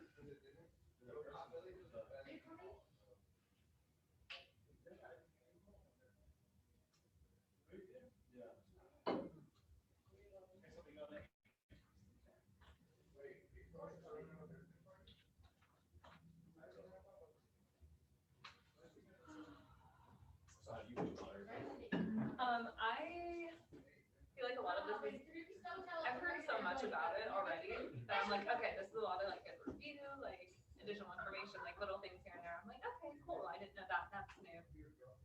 But I'm excited. Yeah, exactly. You know, for a little bit there, it's almost like, is this real? Because although I grew up in Chicago, recently just moved back to New York, I'm trying to reestablish myself in the area. Yeah. I stumbled across this, and it's like, is this actually genuine? And obviously, the more time we spend here, the more we interact everyone, obviously, but yeah, it's still, I'm still almost in like shock a little bit, like this is actually genuine. Yeah, at first I was like, I don't want to work 12 hours a day. And then I'm like, well, it's not all work, you know, a lot of it's like getting stuff set up and like doing It's not- preparation. Yeah, it's not so much like I'm gonna come and crank out, you know, a 12-hour shift. Yeah. You know, after this initial, I mean, we're just kind of at home and working at our own pace and. It's a lot different than, like you said, it's not a 12-hour shift. I'm not serving for 12 hours. That's a lot. This, I feel like 12 hours will go by really quick because just going through a presentation takes you over 10 hours. And that's the thing, and it's not an impact. I mean, the only thing we're really exercising is our minds, you know, our memory other than that. Yeah. There's no heavy lifting or we have to do technical work or anything like that where we're getting fatigued and like, you know, failing to produce. But Yeah. yeah, I mean, I think I'm grateful. I mean, if everything works out. Oh, Very excited to reestablish myself back in Chicago after this year of insanity that we've all gone through. Yeah. So you said you moved to New York for a bit? So I lived here originally, and then I went to Long Island for a little bit just for work. I was in the imaging business, worked as a contractor for Nikon. Okay. Unfortunately, when the pandemic and everything hit hard, the portion of the business that I managed was not deemed essential because we did refurbishing, not the servicing portion. And obviously refurbishing is just for sales to customers for imaging products, where the service side, you know, you police officers, stock entities, cameras, and things of that nature. So we were deemed essential. So unfortunately, my position dissolved. And flash forward, you know, about a year, here we are. Yeah, honestly, I wish I came back to Chicago much sooner, because that year of just wasting away on Long Island put me in much more detriment than I ever wanted to do. Yeah. What can you do? But hey, hopefully this helps you bounce back, get reestablished here. I mean, everyone's so positive. It's almost like as long as you just follow the instruction, it's almost like they're telling you, just do what we tell you, and you will make serious money. Yeah. And with everyone being so positive, you can't help but be positive too. I mean, you hear the announcements of how much people are taking home a week and like how excited everyone is to like grow their business and work together. Yeah. That is so rare in a company where people actually Like you in the face and not like, yeah. It's like they're okay with coming in and they're, you know, they're actually accepting of the situation, not just mad about it. Yeah. Yeah, I'm grateful. Let's see what happens. Very excited about this. And I definitely want to get a lot of my family and friends to know it because my brother, I don't know if you see all the people who like to like last summer how pools, everyone wanted to get like pools. My brother was going and buying up pools and reselling them on eBay Was he and making money? Facebook. Killing it doing it. Yeah, he was making $200 or $300 off his pool because people were paying whatever he put the pool at. Because it was lower than buying a new one anyways. Yeah, so he likes to do all these quick money, like little things. I'm like, hey, dude, you make so much more doing this. Like, yeah, you gotta train a little bit, but it's gonna put you way better. Right. He's like, I don't know. And so like, I just keep telling him about it. It's like after hearing what Mr. Vina just said, it's almost like, because I don't have too much more of a network here, so it's almost like building my new team is going to be a lot of work. So I'm gonna have to go out and canvas and try to like find candidates opposed to, you know, most of my friends either established or just kind of one that's not. Yeah. They utilize a lot of social media, like you said, like a lot of managers post on their Instagrams constantly. They use Indeed a lot, they pay for like, So they're paying for the posting, because that's how I started the process. Because I never actually applied for this position. My resume was just floating. And I applied for another agent position at a different company. And then the link for the presentation for the Vina agency just magically appeared, and I had no idea how. Yeah. It was very strange. I mean, did you end up directly applying, or did somebody contact you? I know one of the managers, Gotcha. so No, I got that's- on it that way. That's even better. Yeah, because then at least, you know, somebody who is a veteran to a point can kind of help you understand a little more, aside from like the normal training, but you know, Yeah. it's gonna be the everyday stuff that we're gonna be struggling with, you know, not the general picture. I had to be talked into it though. I was like, sales is not my thing. And then they're like, you're literally doing sales right now. It's just. Like you're selling me to get out of here. I was doing loans at a credit union. And so literally I was doing sales, not called sales. And I was With like, no commission, no. exactly. Or I would make slight commissions on debt protection. I sell a lot of loans. So I would make $15 a month off off a month of selling protections for $400,000 worth of loans. So I'm like, yeah, this isn't for me. I can definitely go and sell life insurance. So I'm protecting $400,000 and making 15 off it. That sounds right. Yeah, super fun. Yeah, so I was like, oh. I mean, now that you say like I'm basically doing sales, yeah, you're right. I'm just It's funny, like hearing the guys this morning, like, I used to be a certified teacher at Fridays. You know, it's, I almost think about that is exactly how I'm gonna have people improve. Oh yeah, it's the best. I honestly feel like sometimes that's one of the best ways because you're seeing someone's work ethic, and then you kind of like. It's works like if they can shine it back, they're probably going to excel.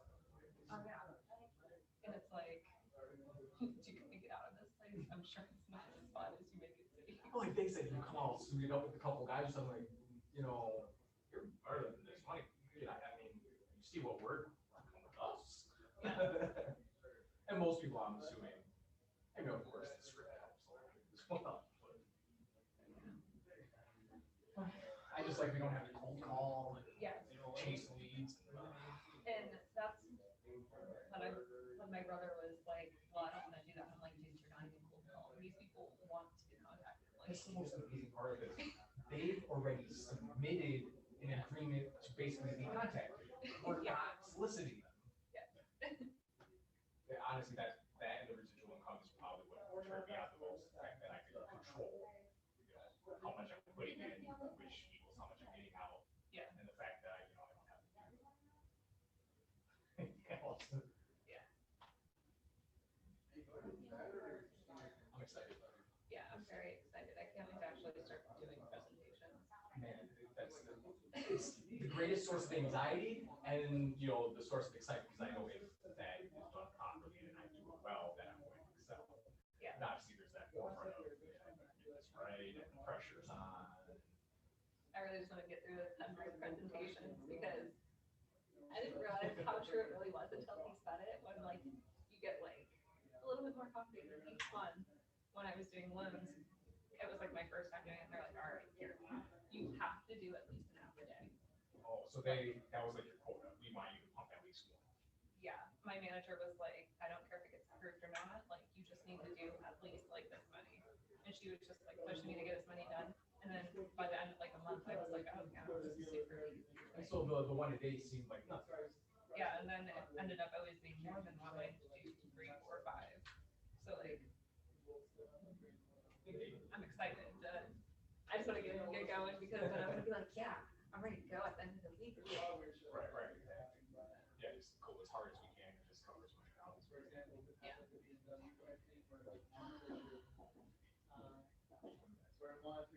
Yeah, I agree though. Like, even this morning, we were doing just phone script and just even repetitions that felt much better. Yeah. I just need to do that last 75% like deep analysis. And once I get that down, Yeah. I'm just gonna be super Is this your excited. first day?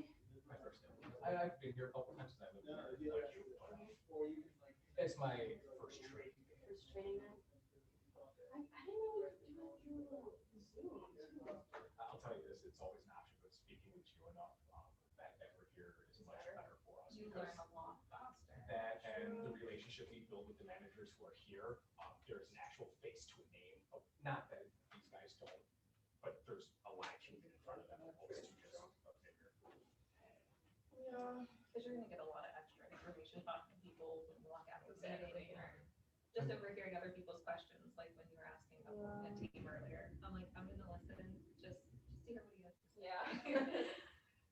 I mean, that's the thing, the main point here is for us to see and absorb, and you know, everyone has said, we're never going to get all this immediately. It's like, I have it memorized, it's just like, when I'm talking, I get so like caught up, you know? And today when we were practicing, I'm like, oh my missed a word, and then I think about it, I'm like, God damn it, It's like the I have to timing, restart it. the timing pause to like find the Yeah. rebuttal and then to make it seamless. I think that's the hard part, right? To make it seem like you can actually start to finish verbatim without sounding like you're fumbling with something or you're. When you're thinking about it, your pauses always seem longer to yourself than they do to other people. So if you need to take a second, just, pause, breathe, keep going. They're probably not gonna be like, what is this spirit doing? So, like, oh, that's a great question. Shit. I think we're all straight, and I'm pretty sure they understand that. But from our own perspectives, we're the hardest on ourselves, right? Like, this has to be perfect. If I screw up, like, you stutter step, and you're like, okay, just reset yourself. When I was studying it, I'm like, oh my gosh, I have till Monday to come back and I'm not. So it was last week. He was like, oh, we're gonna check in just to make sure you're good. I'm like, oh, Jesus. Did you guys do the licensing recently? God, that was intense. Honestly, I'm finding the script to be more difficult than the class Honestly, itself. me too, but just the licensing, I was so stressed. I'm like, there's so much info. And then it was fine. So do you even trust the information that they give you? It's like, because it may, just like college, when you go there, you study something, bullet points, and then you get there and the information is like, but not, Yeah. and then you could have narrowed that down for me a little bit. I took a lot of like practice exams and I was really like freaked out. Yeah. I had to drive from Pennsylvania here to take the exam because I You're a was, resident. yeah. And so I was like, all right, it's Monday. I have to drive down. I have to take my exam Tuesday. I'm moving here until June. Yeah, so like I'm moving here, which is why I got the resident one. Are you But going back to Virginia? Like, are you staying here till June? no, I'll go back to Pennsylvania on like the end of the week or something, or the beginning of next week. I haven't decided yet. So you're like staying with your boyfriend or kissing? Yeah, so I'll be here for a week, maybe more. We'll kind of just play it by ear. Just see what the week brings and like, how much we Yeah, get I don't really have any commitments to like. Well, that's nice. I mean, at least you're not having something that's pulling you under. You like it in Chicago? You like it better here than. I haven't got to experience it enough because everything. The times I Yeah. visited, everything was so close. That's what, yeah. But I feel like Main one seventeen is. You guys taking a break? you guys, are you getting your passport? Are you Oh, dude, I'm- vaccinating? Passport? Listen, miss, Why? I am trying.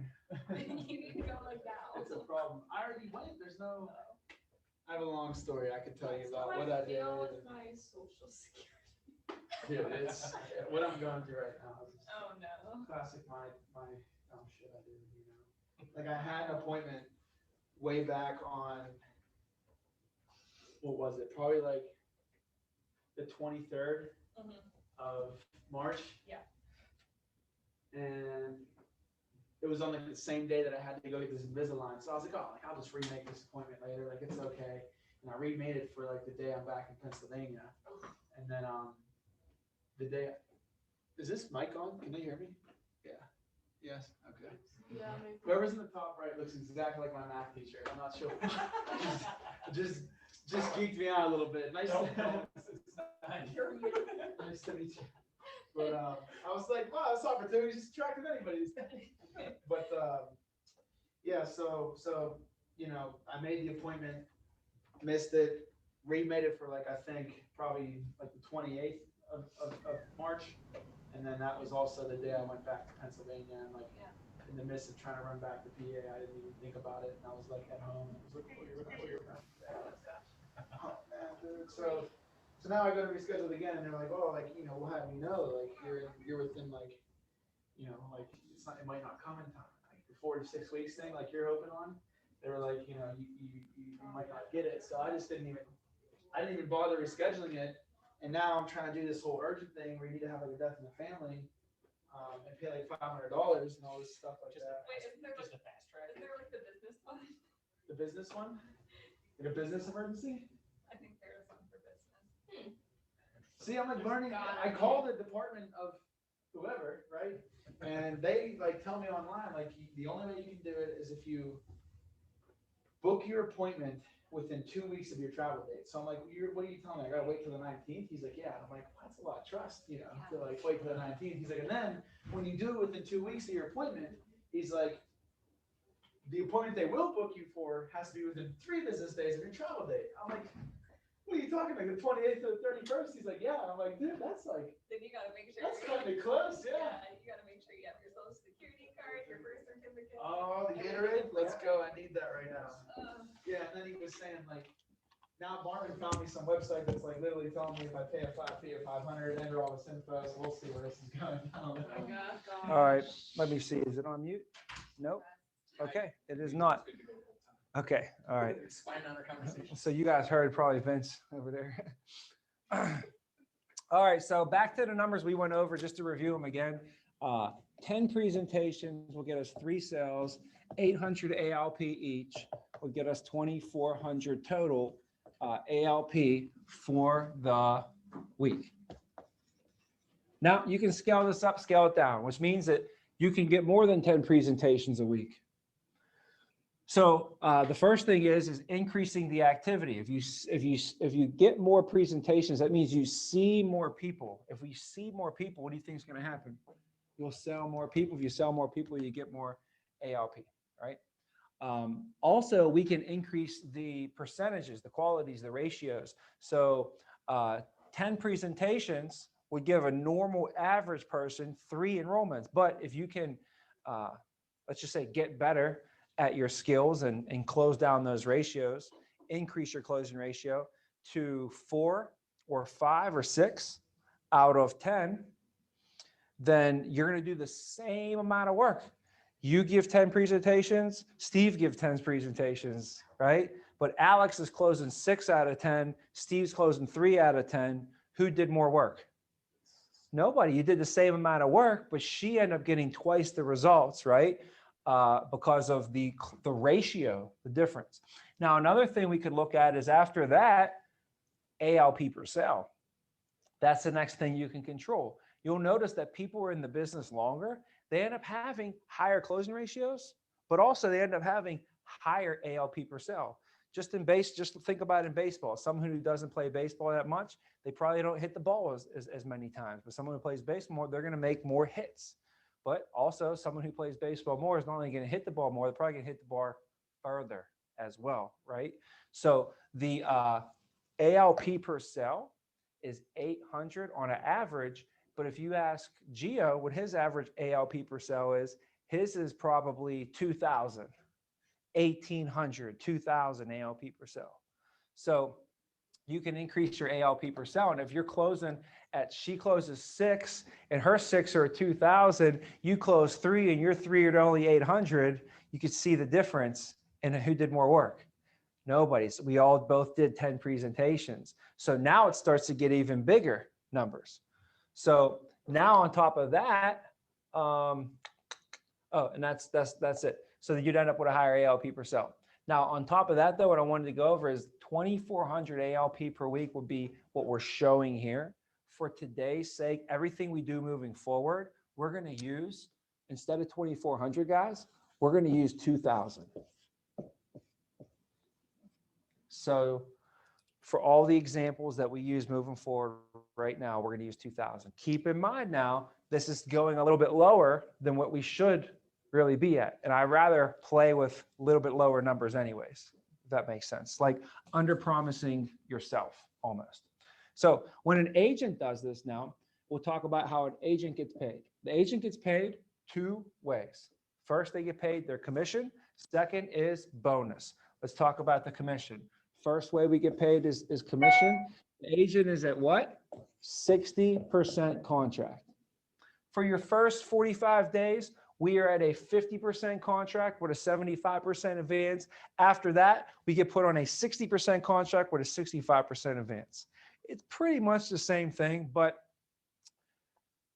since it's only a short period of time, I mean, 45 days, I don't even go over that. So let's just go to the 60%. So 60% contract, okay, is what the agent is at. That is your commission rate. So the first way we get paid is what? Commission. we know the commission is 60%. 60% of what? Our production. 60% of our production. We produced 2,000 ALP. So 60% times 2,000 equals our commission.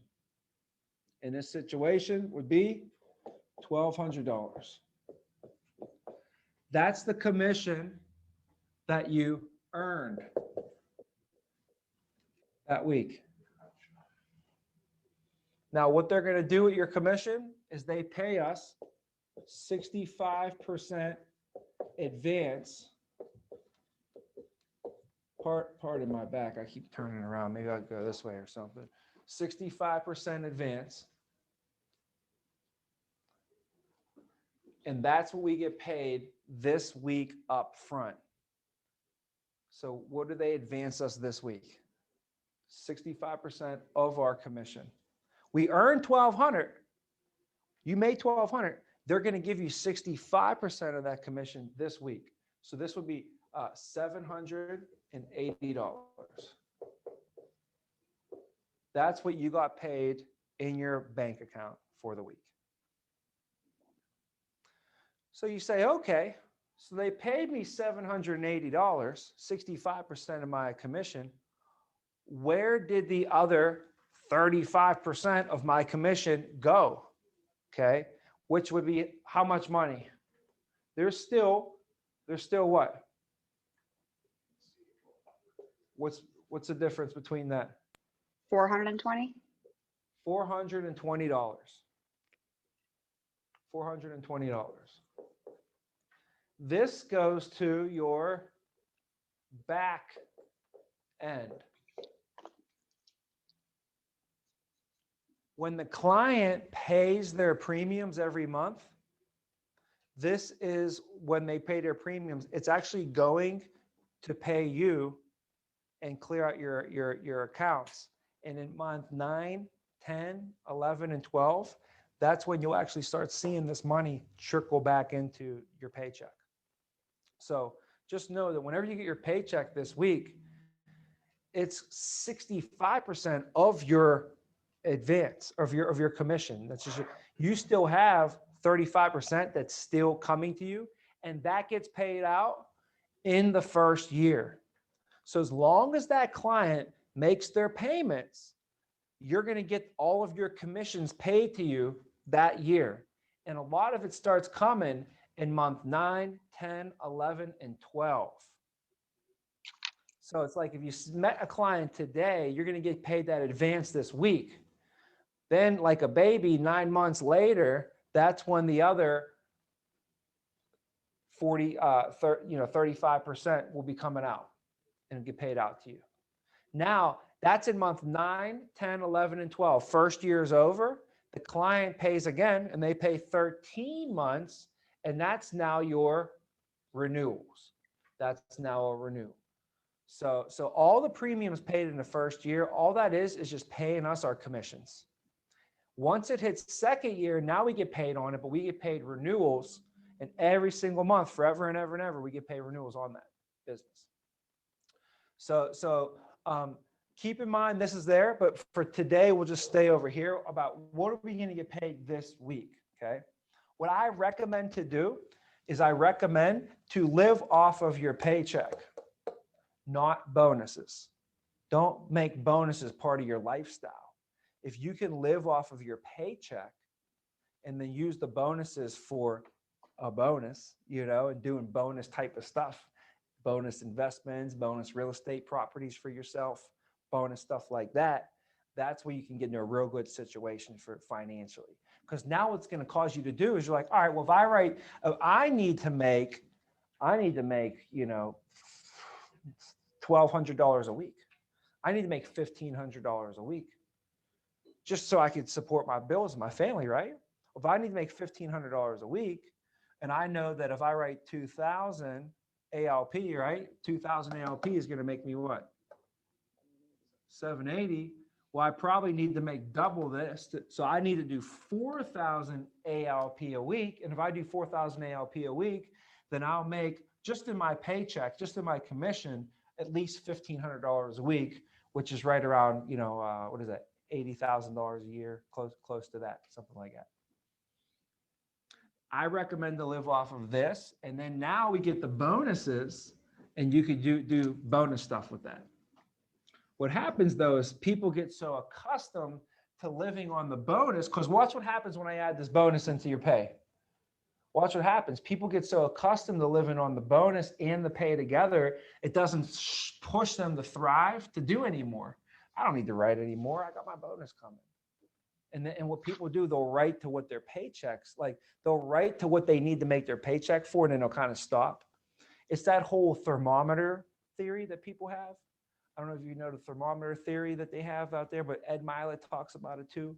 He says that people will kind of warm up and cool down based upon, a lot of time finances, like if Steve knows that he needs to have 10 grand in his bank account, and once he has 10 grand, he's cool. So but his bank account's at 6 grand, Steve's going to heat up. He's going to heat up and he's going to start rocking. And he's going to get that up to 10, maybe even 11. As soon as it gets to 11, guess what he's going to do? He's going to cool back down and probably spend that extra 1,000 on something at the mall and then go right to his 10, And if he heats up too much, he'll cool right back down. And if he cools down, then he heats back up and he stays at that. The thermometer just stays at that one temperature, And that's what a lot of people will do is like, if they come into the business and like, I need to make 3 grand a month. So they'll make 3 grand a month with the bonus, right? You need to make 3 grand a month without the bonus and let the bonus be extra, So I just want to urge you to try and do that when you plan out your game plan and everything, So let's go into the bonus real quick. All right. So the next way is bonus, and the bonus is, it's a long, not even that complicated, but it's a long explanation that I'm going to kind of shortcut for us today. And I'm going to give you the actual cheat sheet for this. So the way we'll put it over here, if we can see it on the board pretty good. So I'll put it like right here. So if we do 4K, we'll go like this. This will be ALP over here, and this will be bonus over here for the month. So right here is if you do 4K, your bonus is $320. If you do 6K, your bonus is $610. If we do 8K, our bonus is $940. If we do 10K, the bonus is $1,300. And if we do 12K, it's $1,660. And here, for every 1,000 ALP over 12, if you plus 1, you're going to plus 200 on your bonus. $200. So once you hit 12,000, every 1,000 that you do over that, your bonus goes up by $200. Just so I understand, and that bonus is at month 9, 10, 11? No. So what we're going over now, this is your weekly bonus. Yep, that everybody earns. So everybody earns this from day one. So every time we get paid as an agent, every time you get paid as an agent, you're always going to get 2 pays. You're going to get paid a commission and a bonus. Okay. Now with the bonus is, there's kind of like 2 sides to it. If you do really, really well and you have high quality, high retention, like you signed up 30 people and all 30 people all still have your coverage, you're 100% quality, then they will give you a bonus on your bonus. So you can get a 30% bonus boost as well for that.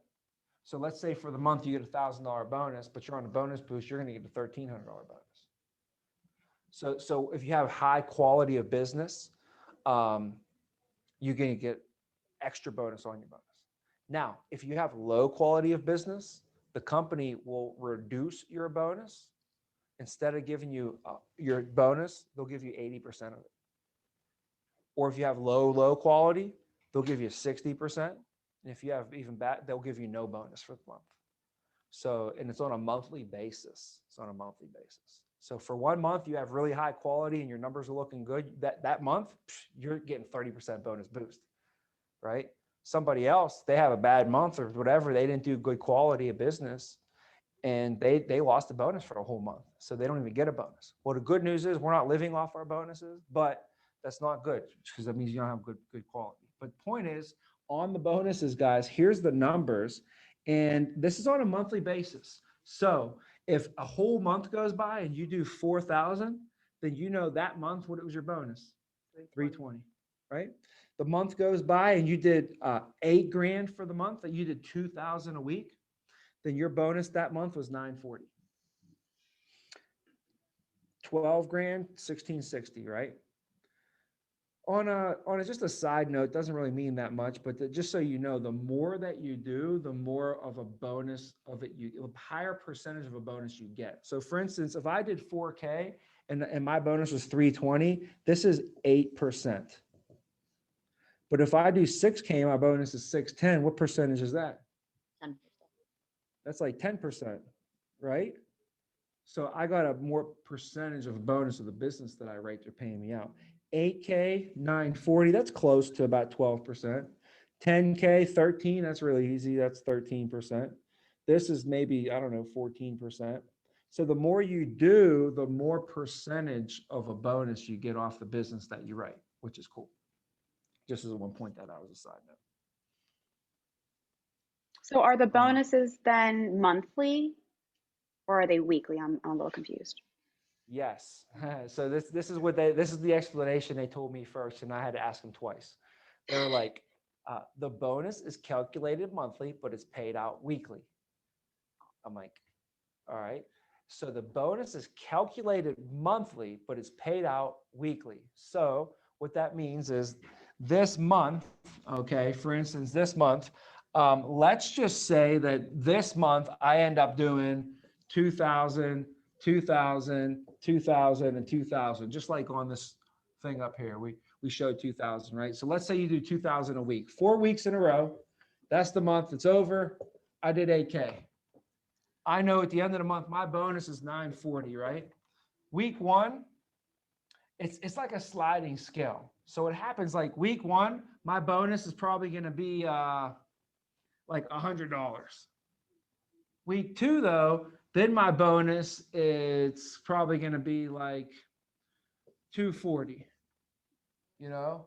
And then like week 3, the bonus is like 270, and week 4, it's like 300. You know, whatever these numbers add up to be. I bet it's just probably close though. As long as it adds up 940. What's that? As long as it all adds up to be 940 for the month. Well, yeah, what's going to happen is the more that you do every week, the more that your bonus is going to be each week. So it's going to get paid out weekly, every week. So week 1, you know, week 1, if you do 2,000, what's your commission going to be? 780, right? Week 2, if I do 2,000, what's my commission going to be? 780. So every week I do 2,000, my commission is going to be 780, but the bonus grows. So the first week it's going to be like 100, second week it'll be 200, third week it'll be 300, fourth week it'll be, and it grows throughout the month.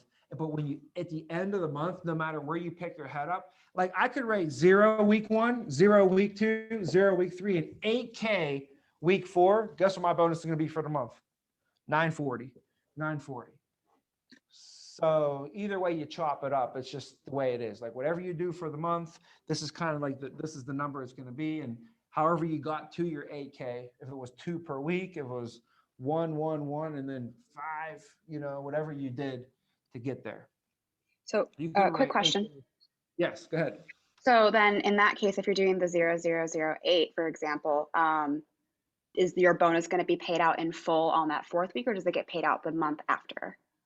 It'll get paid in full that 4th week when you did the 8K. Cool. The quantity you're building through the month. Yeah, it compounds, but in that situation, nothing compounded because she was just at 0 all month and then she just dropped it. So either way though, yeah, you'll get it every single week. You get paid your bonus wherever you're at, you know, at that stage of the month. So to kind of finish up the lesson, because the question is, if I wrote 2,000, how much did I make for the week? We still didn't figure that out, right?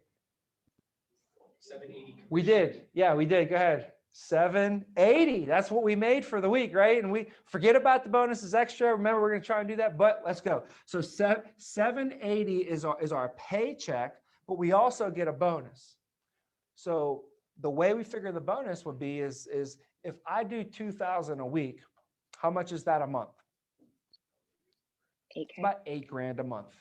So we go over to our cheat sheet. And if I do $8,000 for a month, my bonus is 940. 940. So 940 divided by 4 would be how much per week? If I got 940 a month, then I got how much a week? 220, 30 something. Does that seem right? 235? So it's 235 is the answer, okay? So if I got 235 a week, that means I got 940 a month. And the reason I got 940 that month is because I did 8K that month. So, and how did I get 8K? I did about 2,000 a week. So if someone's doing about 2,000 a week, whether I just do 8,000 one week and take the next 3 weeks off, what am I averaging? I'm still averaging 2,000 a week. So as long as I'm averaging 2,000 a week, then I'm averaging a bonus of 235 a week, okay? So the bonus is 235. Total income, 1015 for the week. That's how much you would make. Now, Gio always says if you take the ALP, cut it in half, that's your paycheck. So you cut the 2,000, cut it in half, it's pretty much about $1,000 right there. That was a really long way of us getting to the answer. I could have did this in 3 seconds, but we all worked at it together and hopefully making some sense for you. So one more time before we move forward. So we get paid 2 ways. The first way is commission. The way you figure your commission is you take your commission rate, 60% in this situation, times the ALP that you did. And that equals your what? Commission. That's how much money you made for the week. Now, when you get your commission, we get how much up front? 65% up front. So 1,200 is the commission in this situation. 780 is what you got paid this week in your paycheck. That's your what? Advance on commission. Then they take the other 35%, they put that into our back end, and that gets paid out to us when the clients what? Pay their premiums. We get those paid out, and that comes out 9, 10, 11, and 12 at the end of the year in those months. All right, that's that. The second way we get paid is bonus. And bonus, we just basically just said we're just going to use the cheat sheet and say whatever I do for the month, that's going to tell me my bonus. I divide that by 4, and that's what I average per week. This situation, 2,000 ALP is 8,000 a month. 8,000 a month is a 940 bonus. And we did 940 over the course of a month is $235 a week. So that's the bonus, and the pay was 780. So the total income was 1015. 1015. Okay, any questions on that? No? I mean, it's a.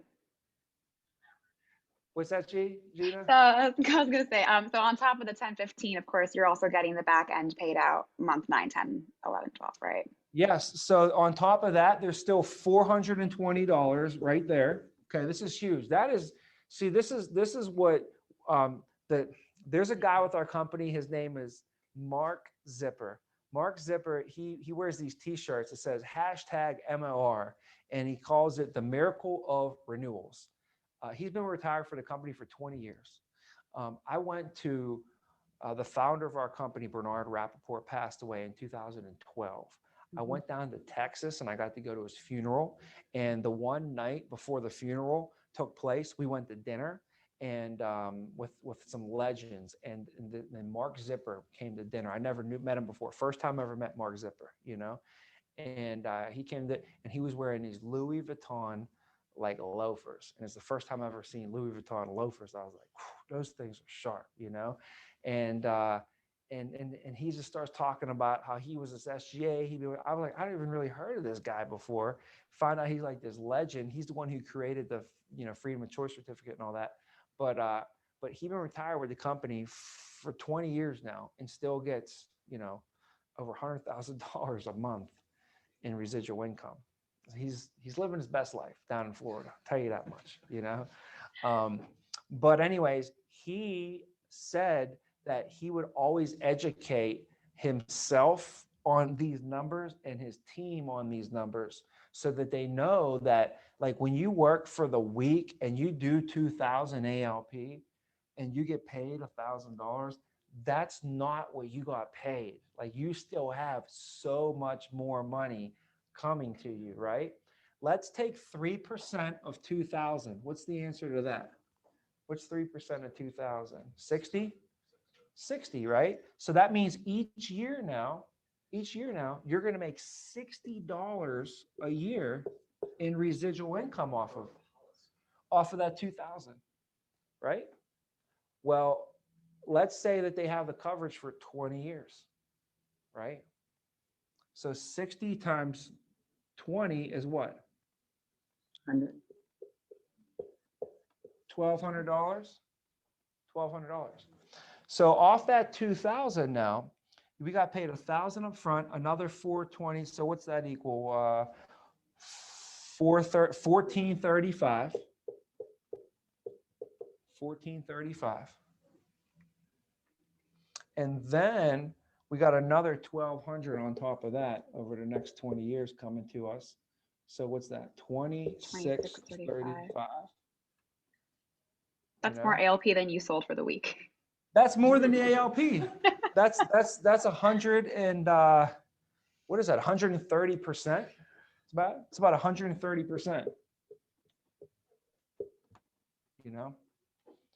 So that's why, and there's see now there's companies. My dad used to sell insurance back in the day, and he worked for a company where they would pay him, his advance was zero. He'd earned $1,200 for the week, and he didn't get paid his $1,200 until the client paid 12 months.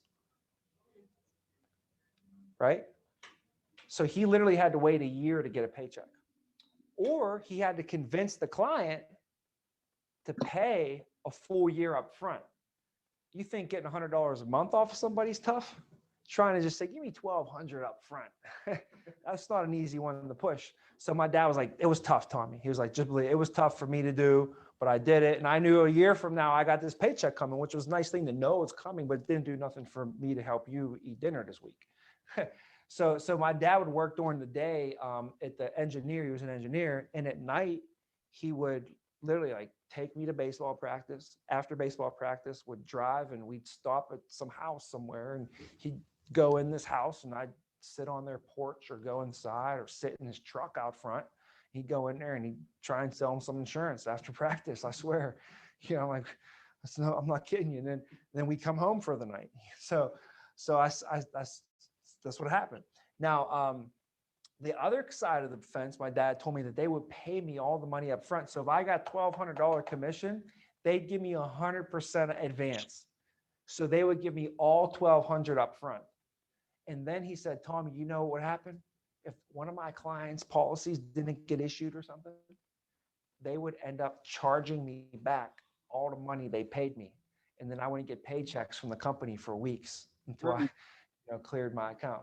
So like what you guys do is like a hybrid. And he's like, this is great, actually. And this is before, when I started with the company, I went over what my dad said, hey, Dad, what do you think it is? He's like, this is cool. This is like a hybrid from what my companies used to do. They give you those, but they also save some in the back end. If a client does cancel, they won't take off the front end, but they might not give you your back end. Like, well, that's cool. At least they don't hurt your upfront paycheck off of that. And then the renewals and stuff. So just a little side note on that. So let's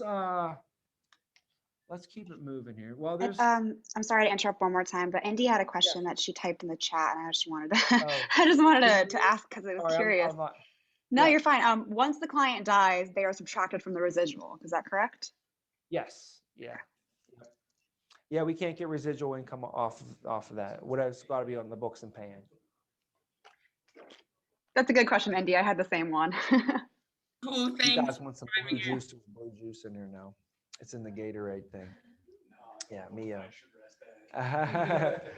So there was no coffee, so I went with it. So here we go. Some companies see this. Some companies will say, well, come work with us because we'll give you a 75%. I'll give you an 85%, right? They might try and dangle these high contracts in front of you to make it seem like it's better, but then you got to pay for your leads. There's no bonuses, right? The advanced system's way different, and there's no residual income. There's no support. There's no leadership. There's no nothing. So 100% of nothing is what? Nothing. Nothing, exactly. I'll tell you this, man. I promise you, if there was something better out there, I'd be doing it. I would. I love this company. It's changed my life. But if someone came to me tomorrow and had something better, I would say, I appreciate everything you've done for me here. I got to go do this now. I got a family. Like, I'm not that dumb, you know? So I promise you guys, if there was something better on this planet, I would be doing it. I don't know anything better. Like I told you, my first year I made $120,000, more money than anybody family has ever made. My second year I made over $200,000. Where's that possible? 2 years later, you make two. I don't even know where it's possible. And if somebody could show me where it's possible, I would listen. I honestly would. I'd listen, I'd take notes, I'd investigate. And if it was better, I'd go do it. And I would tell everybody here, let's go. Why would I lead everybody here down this path if I knew the path and it was better and easier for us over there? You think I like to do hard stuff just because I like to make my life hard for some reason? Over the last 12 years, I've done nothing but work with this company. This company pays me $22,000 a month in residual income before I even wake up. This is why I'm trying to get everybody on this, because I don't know anywhere else that you can do that. Okay. And if you wanted to live off of $22,000 a month, do you know how much money you'd have to save up in a 401k? Yeah, you just put thousands a month. Well, I'll tell you, let's figure it out. Okay. You would have to have $8 million in a 401k. Call your financial advisor tomorrow, find the next talk show on TV, however you want to do it. Call anybody, ask anybody, go on financialadvisor.com, retirement.com, 401k.com, whatever you want to go on. Ask whoever you can call. I should call my financial advisor and get them live on a Zoom call one day and say, how much money would I have to retire with $20,000 a month? And the answer is going to be about $8 million. $8 million saved up. So today, if I had $8 million saved up, I can retire with 20 grand a month. Anybody, Alex, if you had 8 million, you could retire 20 grand a month, right? And how long did it take Alex to do that? Remember how long it took? 12 years. 12 years. So 12 years divided by 8 million is what? Or 8 million divided by 12, 1, let's do it real quick. Take 8 million divided by 12 years. We'd have to save $666,666 a year. Divided by 12, we'd have to save $55,000 a month. So yeah, a couple grand. A couple grand a month. Every single month. Basically you're looking at 15 grand as like $14,000 a week. You'd have to save $14,000 a week every single week for the next 12 years. And if you did that, you can pick your head up. You have 8 million saved up. And if you did that, you can retire with 20 grand, right? But you can't have no fun for the last 12 years. You ain't gonna be able to make no money. You're gonna have to save it all. Can't go on vacations. Think about that. So the cool thing is for me, guys, is I got to make money the whole entire time. And then you know what happens is when people retire, like you don't get your retirement money until when? At least 59 and a half. You retired. Until you retire. You don't get your retirement money until you retire, right? Guess what I've been getting for the last 12 years? My retirement money while working. After 1 year, I start getting like $1,000 a month. After 2 years, I was getting like 2,000 a month. After 3 years, I was getting like 3,500. 4, 5, 7 years went by, I was like 10 grand a month. 10 years went by, it was like 18 grand a month. 12 years hit, it's like 22,000 a month. While you're working, you're getting that, you know? So it's magical. It's crazy. You know, I can't even put it in the words, you know, what it really can do and the power that it has. And like the power of my residual income is the same power of having $8 million saved up. So you stick with this deal and you do it the right way. And it's not a matter of if, but a matter of when. Like somebody said to me, like, man, that'd be great. You know, if I could do that, that's going to be wonderful. And I say, it's not a matter of if, it's a matter of when. But it's not. So you mean to tell me you go to the gym every day, you do everything that your trainer says, and man, if my muscles get a little bit bigger, that's going to be awesome. If you go to the gym every day and you do exactly what your trainer tells you to do, and you eat what they tell you to do, it's not a matter of if you get in shape. It's going to be when. So I'm telling you, if you do this deal and you apply the systems and you do what you're supposed to do, you do it the right way, it's not a matter of if, it's just a matter of when. It's going to happen eventually. It will. You're going to get there. So if you're here for 1 year and all you're getting is $250 a month, that's the same thing as having $100,000 in a 401k. Just so you know, $100,000 in a 401k, if you retired today, they would give you $3,000 a year, which is $250 a month. If you have $1 million, you can get $2,500 a month. So if you have 10, you know, and that's why I'm saying, if you have $4 million, you could get $10,000 a month. If you have $8 million, you could get $20,000 a month. So that's where these numbers come from. I didn't have to save any money in order for that to happen. Think about that. I didn't save a nickel. You literally can go for the next 10 years and just, what do they call that? YOLO, right? You only live once. Yeah, you could just go and live your life, go on vacation. You know what other people can't do? They can't, and do it and be cool. Like my dad was like, all right, we either take the flight, go to Florida, cost me an extra $2 grand, or I retire one day. What should I do? Take the family to Florida or retire one day? What's he going to do? So he goes like this. We're going to get a minivan and we're going to drive to Ocean City, Maryland. That's literally my dad. Ocean City, Maryland. Yeah, you know, that's what we did. And it was great. You know, when you're a kid, you don't realize what was really going on. I'm older now. I'm like, all right, my dad had a real tough decision. It was like called a rock and a hard place. And that's what my dad was, right in the middle of that. And that's what everybody else is. So I was so worried about saving for retirement. One day, one of my mentors told me, he said, what are you worried about saving money for retirement, dude? Don't put no money in no retirement accounts. You can't touch that till you're 59 and a half. Do you want to? So he said, your retirement's taken care of. Do whatever you want with your money. So I save money in liquid positions so I can do stuff with it. Like if somebody comes up to me and says, Tommy, I want to open this opportunity. We're going to open a trucking company. I got this crazy thing where all the firemen need fire hoses and I'm going to be the only supplier of trucking and we can get in and it's going to cost you 10 grand, but we can make $1 million. I'm like, that'd be great. I don't got no 10 grand. All my money's tied up in these retirement accounts. Too bad. Go make somebody else $1 million. That would stink, right? If someone like you knew came up to you with this $1 million idea and you couldn't take advantage of that opportunity.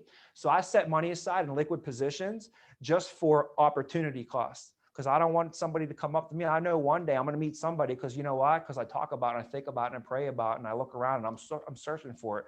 If you don't look for a red car, you're never going to notice a red car drove right by you. Right? If you're not looking for opportunity, you're never going to see the opportunities that walk by. I'm looking for opportunities like a head on a swivel all day long. I'm moving into North Barrington. there's not a house in that place that ain't under $1.5 million, $2 million. Frank Thomas lives right up the street. I mean, how many $1 million opportunities you think I'm going to just rub elbows with at the country club over there at the swimming pool or something, walking down the street with the kids, riding bikes? There's 420 homes in this neighborhood gated community. There's a guy that drives around on a SUV and makes sure there's a police that drives around my neighborhood. Like, you know, I grew up in the bottoms, just so you know. So police drove around my neighborhood, but for different reasons when I was growing up. So now it's different, it's gated. But the whole thing is the financial aspect of the residual income and how powerful it really is for you. You know, it really is. I'm telling you, there's nothing you for the next 10 years, 20 years of your life, 30 years, you could just spend all your money that you make and know that your retirement is set and it's going to be better than anything you could ever save. Right? I don't recommend to blow all your money, by no means. That's not what I'm saying. I'm just saying, I guess, metaphorically speaking, if you want to call it that, whatever, save your money. Okay. But all right. So back over here though, we're good on this stuff. I'm going to clear this out and let's just fly right through it now. Okay. Now that we know how this works, it's all the same, all the way up now. So what I mean by that is you get paid two ways all the way. Okay. So you're an agent. What's after an agent? Supervising agent. Supervising agent is 62.5% contract. So the difference between these two is 2.5%. So now if you're a supervisor and you have an agent, let's say you have 3 agents and each agent does 2,000.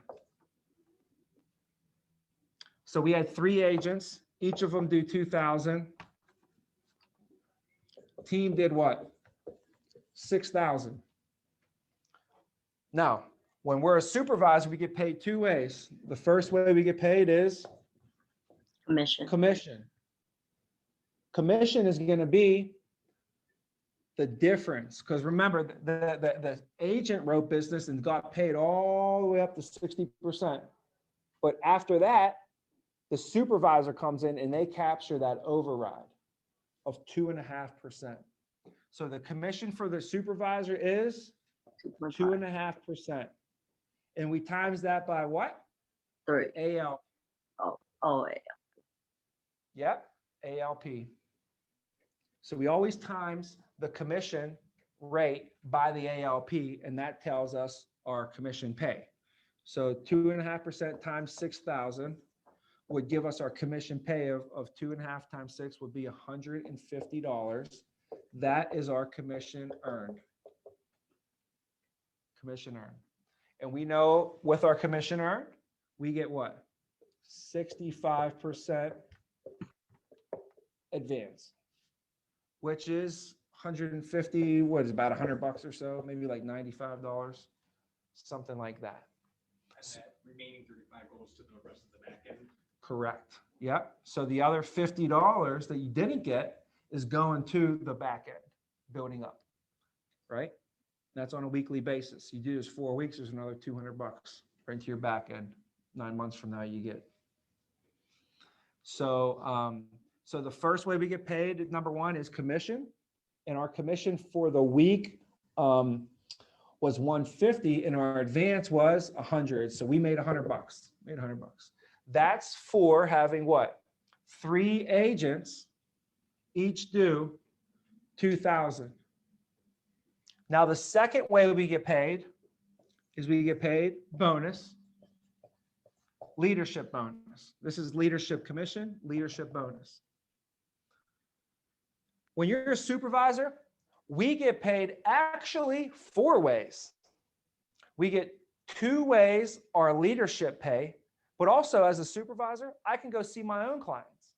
So I still get my personal pay and I still get my personal bonus, but also I get my leadership pay and then the leadership bonus. So we really get 4. Right now we're going over leadership pay and now leadership bonus. Leadership bonus works a little differently because when you are a supervisor, you get 125% of your team's bonus that are in their first 90 days.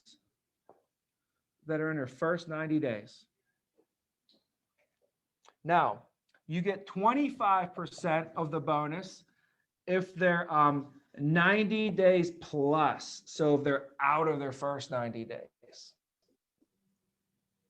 Okay.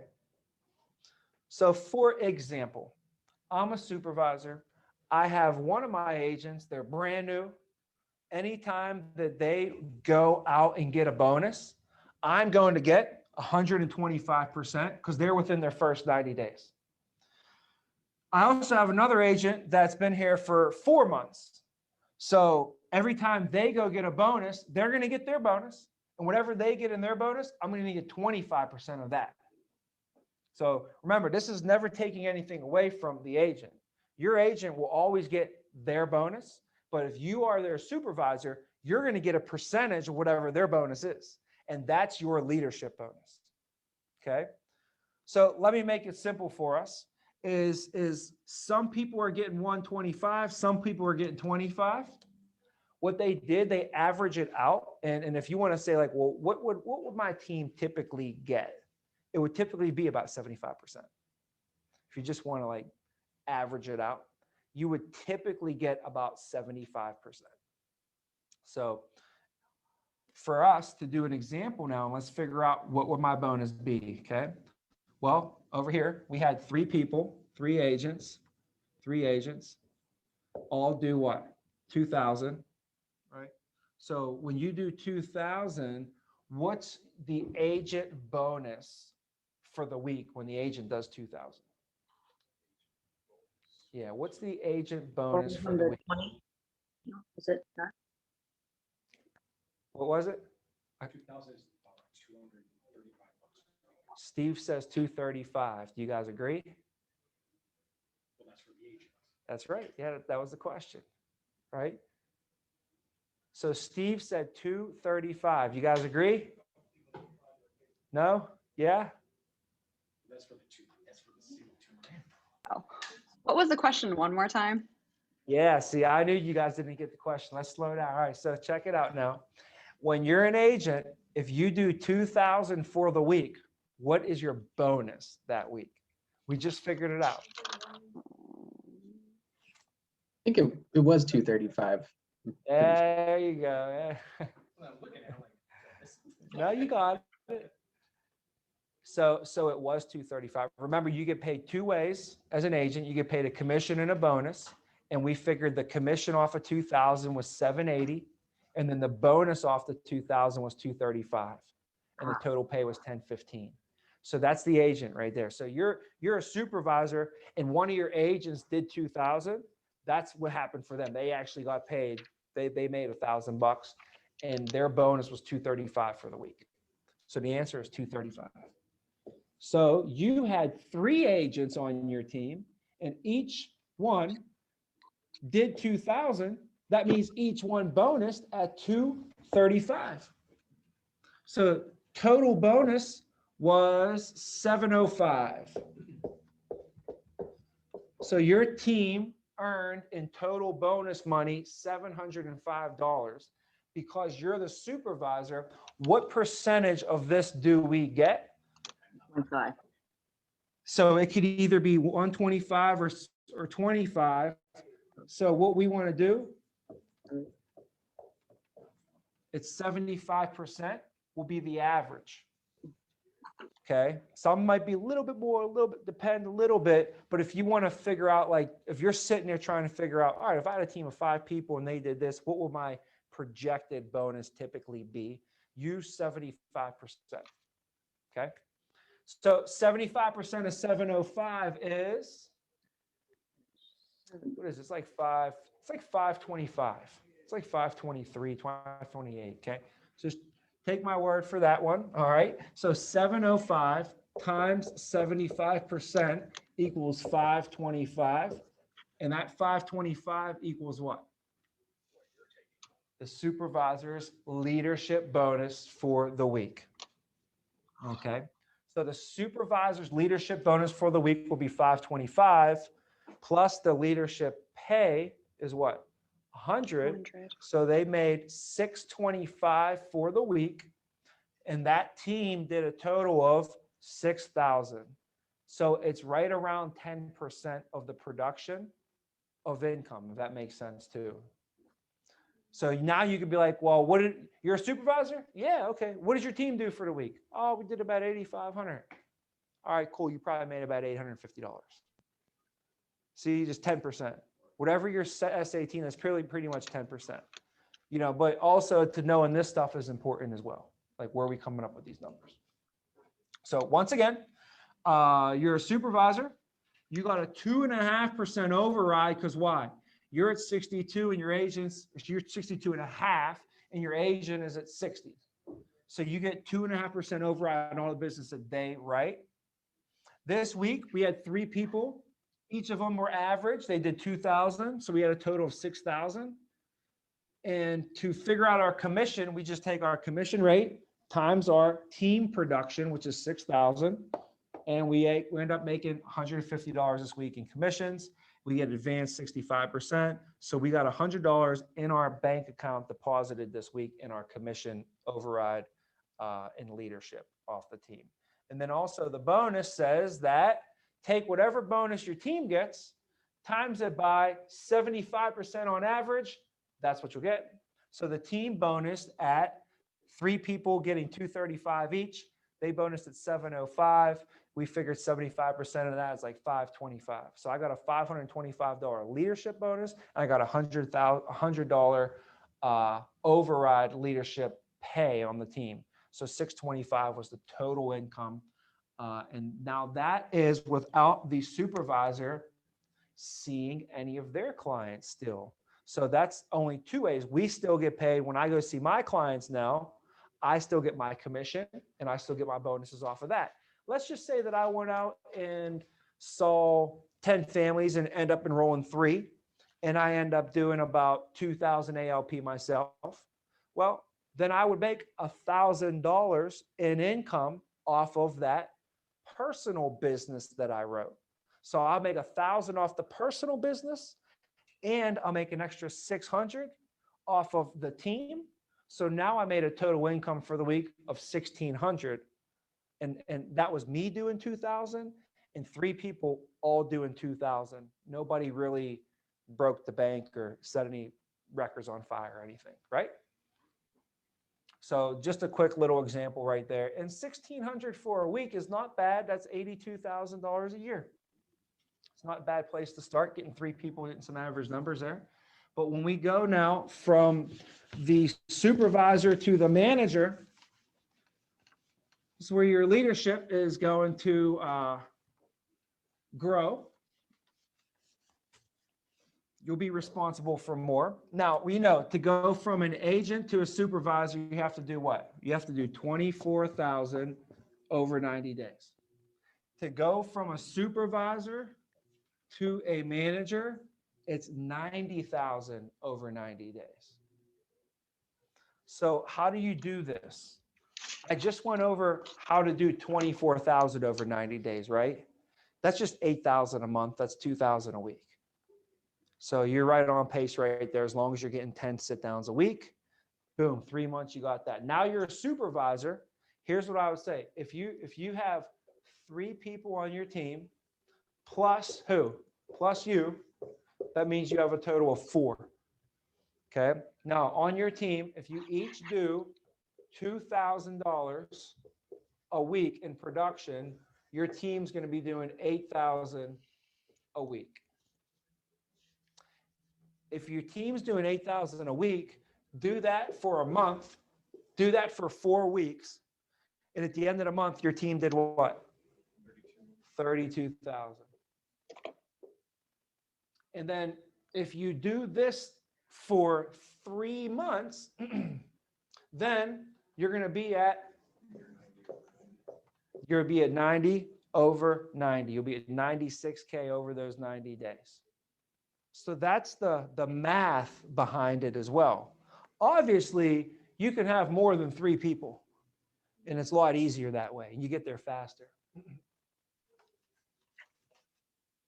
So that's how we do it. So now let's say we did it. We hit those numbers. 3 months have gone by. Our team's built. It's grown.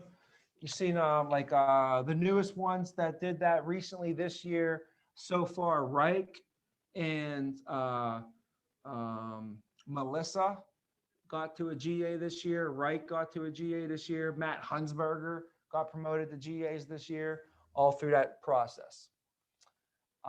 So now when you're a GA, you're going to be overseeing essays. So, you know, if you have a supervisor, that person might have 3 agents. You might have another supervisor, might have 3 agents, and then you might be the GA that helps manage everybody. So the GA is set at 67.5% contract. The GA set at 67.5. What's the difference between the GA and the SA? 5%. 62 to 67 and a half. That's a 5% difference. Well, if you're a GA now and you have this essay and 1, 2, 3, 4 people, this essay and another 3, so there's 4 and 4. So your team has like 8 people now. And all 8 people do 2,000. Your team's doing 16,000 a week. We know that they're at 62, they're at 67. So that 5% is the override. That's the commission. Let's figure out what the pay would be off of this. So the pay would look like this. It would be number 1, commission. That would be 5% times what? Times the team ALP, which is 16,000. And well, that would equal $800. That's the commission that you earned. The advance on this, so we'll go 65% of this 800 is, I don't even know, 570 or something like that. See what it is. Yeah, we'll get it out real quick here. All right. 800 times 0.65. 520 only. Okay. Yeah, 520. That's $520. That right there is the amount of money that you got paid for the week. So let's go back so we're not confused here. So we're a GA now. We have 2 essays. They have a team. Each essay has a couple people on their team. Overall, though, our team as a GA, we had 8 people, 2,000 each. So we did 16,000 for the week from the team. Okay. We get paid 2 ways off of this. The first way is commission. Commission is, you can take our commission rate times the team ALP. That gives us our commission earned. Commission earned for the week. Whatever we earn, they give us 65% advance. So we take home 520, which means there's still a good $280 that's going to be put into your back end. It's building up for you. First year, that's just in the first year. Now, the second way we get paid is bonus. And the bonus is, I'll just keep it simple for you guys. Well, I'll let you know. The bonus is, the first 90 days, it's 135%. 90 days plus, it's 50%. Does that make sense? Well, 90 days, 135. After 90 days, 50%. Average, if you average this out, remember the average for the supervisor was 75. This is 85%. So we'll keep it simple. We had 8 people, all do 2,000, which means we had 8 people, all bonus at 235. So we multiply that up and we'll just put it in here. 235 times 8 is 1880. 1880. What does 1880 represent, guys? That's right. 1880 is the total bonus that got paid out to the team. 8 people got $235 each. So the team got 1880 in their bonuses. For the GA, for you being the GA, you get 85% of that on average. So we take 85% of 1880 times 0.85. That's 1598. So we'll call it 1600. So the bonus is 1600. And our paycheck was 520. So the total income was 2120 for the week. That's off of how much business? 16,000 paid 2120. So it's a higher than 10% than the SA was getting. And this is without the GA going out and seeing any of their clients yet. We can still go see our clients. So our GAs all hit the field. Reich's team did 19,000 last week. So like Reich, you hear him, I could hear him through the wall over here. He's like, I don't know if he's role playing or what, but Reich, he, his team did more than 16, but he probably made, 20 some $100 off of the team last week. But then if you look, he also went out and wrote $3,000 of business himself. So remember, whatever you write, you make half. So he made another 1,500 off of his personal business on top of his team's business. So then he ended up making $3,500, $3,700, something like that for the week. So in this situation though, let's just say that we're using the example of 2,000 like we've been. So if you have 8 people and they all do 2,000, you'll get a nice paycheck off the team, which is good reward for all the hard work you guys did. But you go see and set some appointments and see the clients yourself, and you end up doing $2,000 of business, then you're going to make $1,000, and you add 1,000 onto this, and you make about $3,100 for the week. So that's if everybody just does 2,000, you'll make about $3,100 for the week. That is, over 150 some thousand a year right there. So that's getting the ball moving. That's getting started as a GA, as the GA. And then the last thing, I guess, last position we'll go over is going to be the MGA.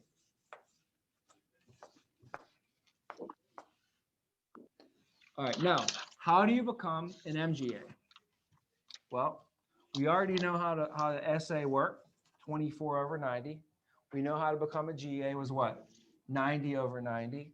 So to become the MGA, guys, it's 180 over 90. Well, guess what we just went over? We just went over an example of 8 people all doing 2K and a team doing 16K a week, right? So if you are an MGA, or I'm sorry, if you are a GA and you have 2 SAs and each SA has a couple agents and you have about 8 people on your team, you're in position to do it. Because if you got 8 people doing 2,000 a week, you're doing 16,000 a week. 16,000 a week times 4 weeks will be how much a month? 64,000 a month. You guys, yeah, 60, everybody with me on that? So 64,000 a month, and we need to do 180 over 90 days. So if I just do this for the next 3 months, 64 times 3 months is going to be more than it needs to be. 192. Yes, 192, and we only needed 180. So it looks like we're on the right path if you have a setup with about 8 people or so as a GA. I always recommend more. If you have 10, 12, 15 people, you'll get there a lot faster. Now, when you're an MGA, you're at 75% contract.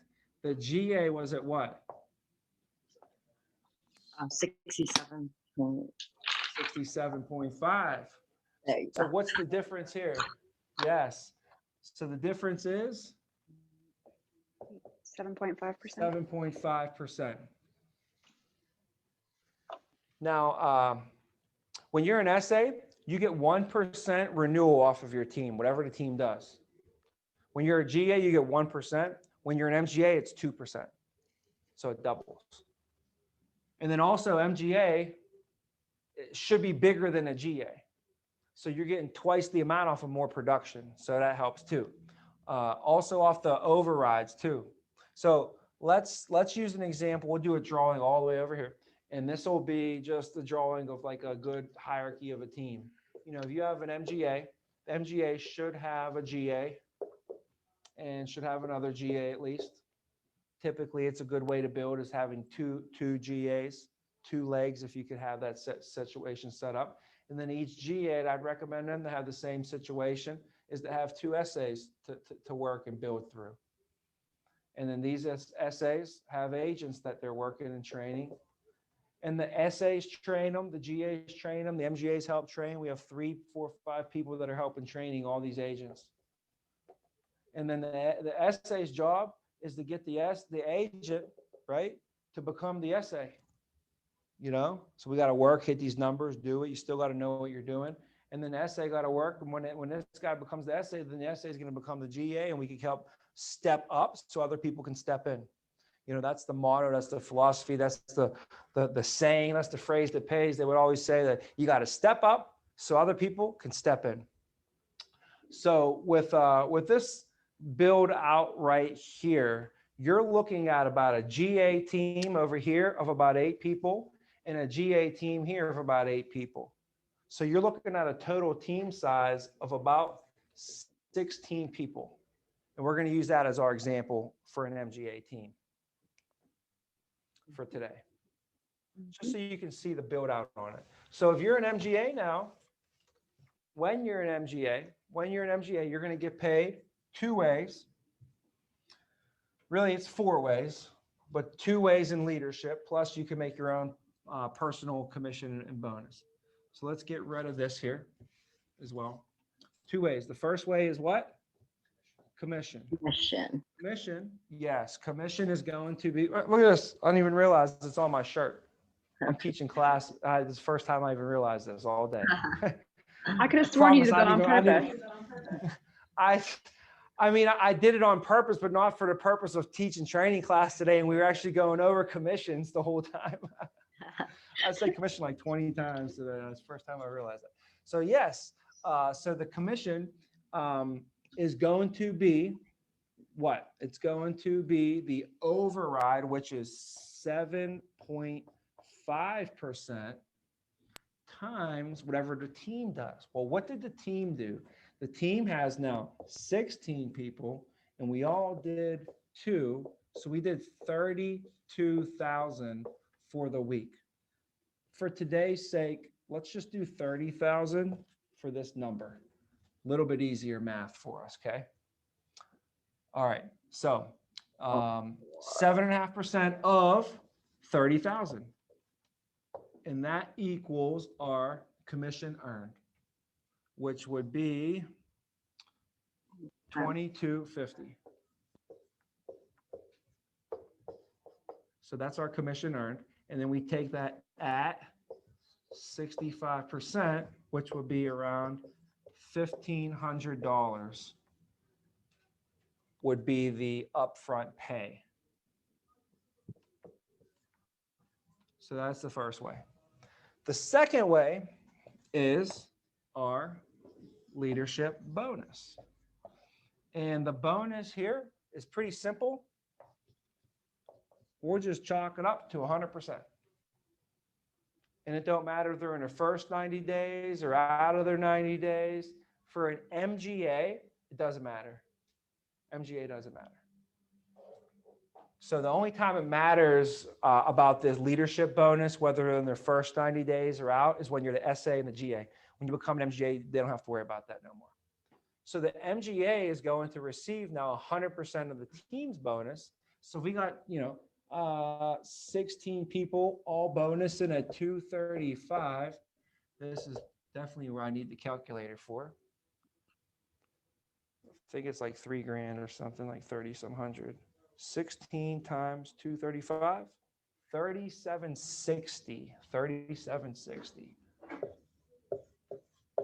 That's the money that get paid to the team. So all the agents, everybody, they got 3760, and then the MGA is going to get 100% of that. So you just over here, the bonus equals 3760, and then plus the paycheck, the commission, plus the commission. When you add those two together, we're looking at 5260. 5260 for the week. That's the weekly income for the team. And then you're going to grow from here, and we're going to keep growing, and other people are going to grow and develop. And when you're an MGA, that means you have GAs. Well, your job is to get your GAs to become an MGA one day. Because wouldn't it be nice when they can start making this kind of money? It's nice when you make it, but it's a lot better when your people will make it too. And the thing is, if you want to make 500,000, then you're going to have about 4 or 5 people making 250, right? In order for you to make 250, you're going to have a couple people you've made successful making 100,000, 80,000. You make 250. And then when you get a couple people making 250, now you make 500. And if you teach a couple people how to make 500, then guess what you make? You make $1 million. You got it. That's really the solution right there. So it's like, I need to get here. I need to get here, because how can I take you to the top of the mountain if I don't even know how to get to the top of the mountain? So I need to get there. And trust me, the vision, the view, it's a beautiful view up there. It's a lot better at the top than the bottom. I promise you that. So when you do this, I'll take it one more step. Just if we got the time. It's going to take 2 minutes to do, but this is important. I'm going to clear this out. I'm going to show you that what happens now is when you become an MGA, it's nice, it's great. You're making $5,000 a week. You got the weekends off. You don't have to set any appointments. You didn't call and book one appointment.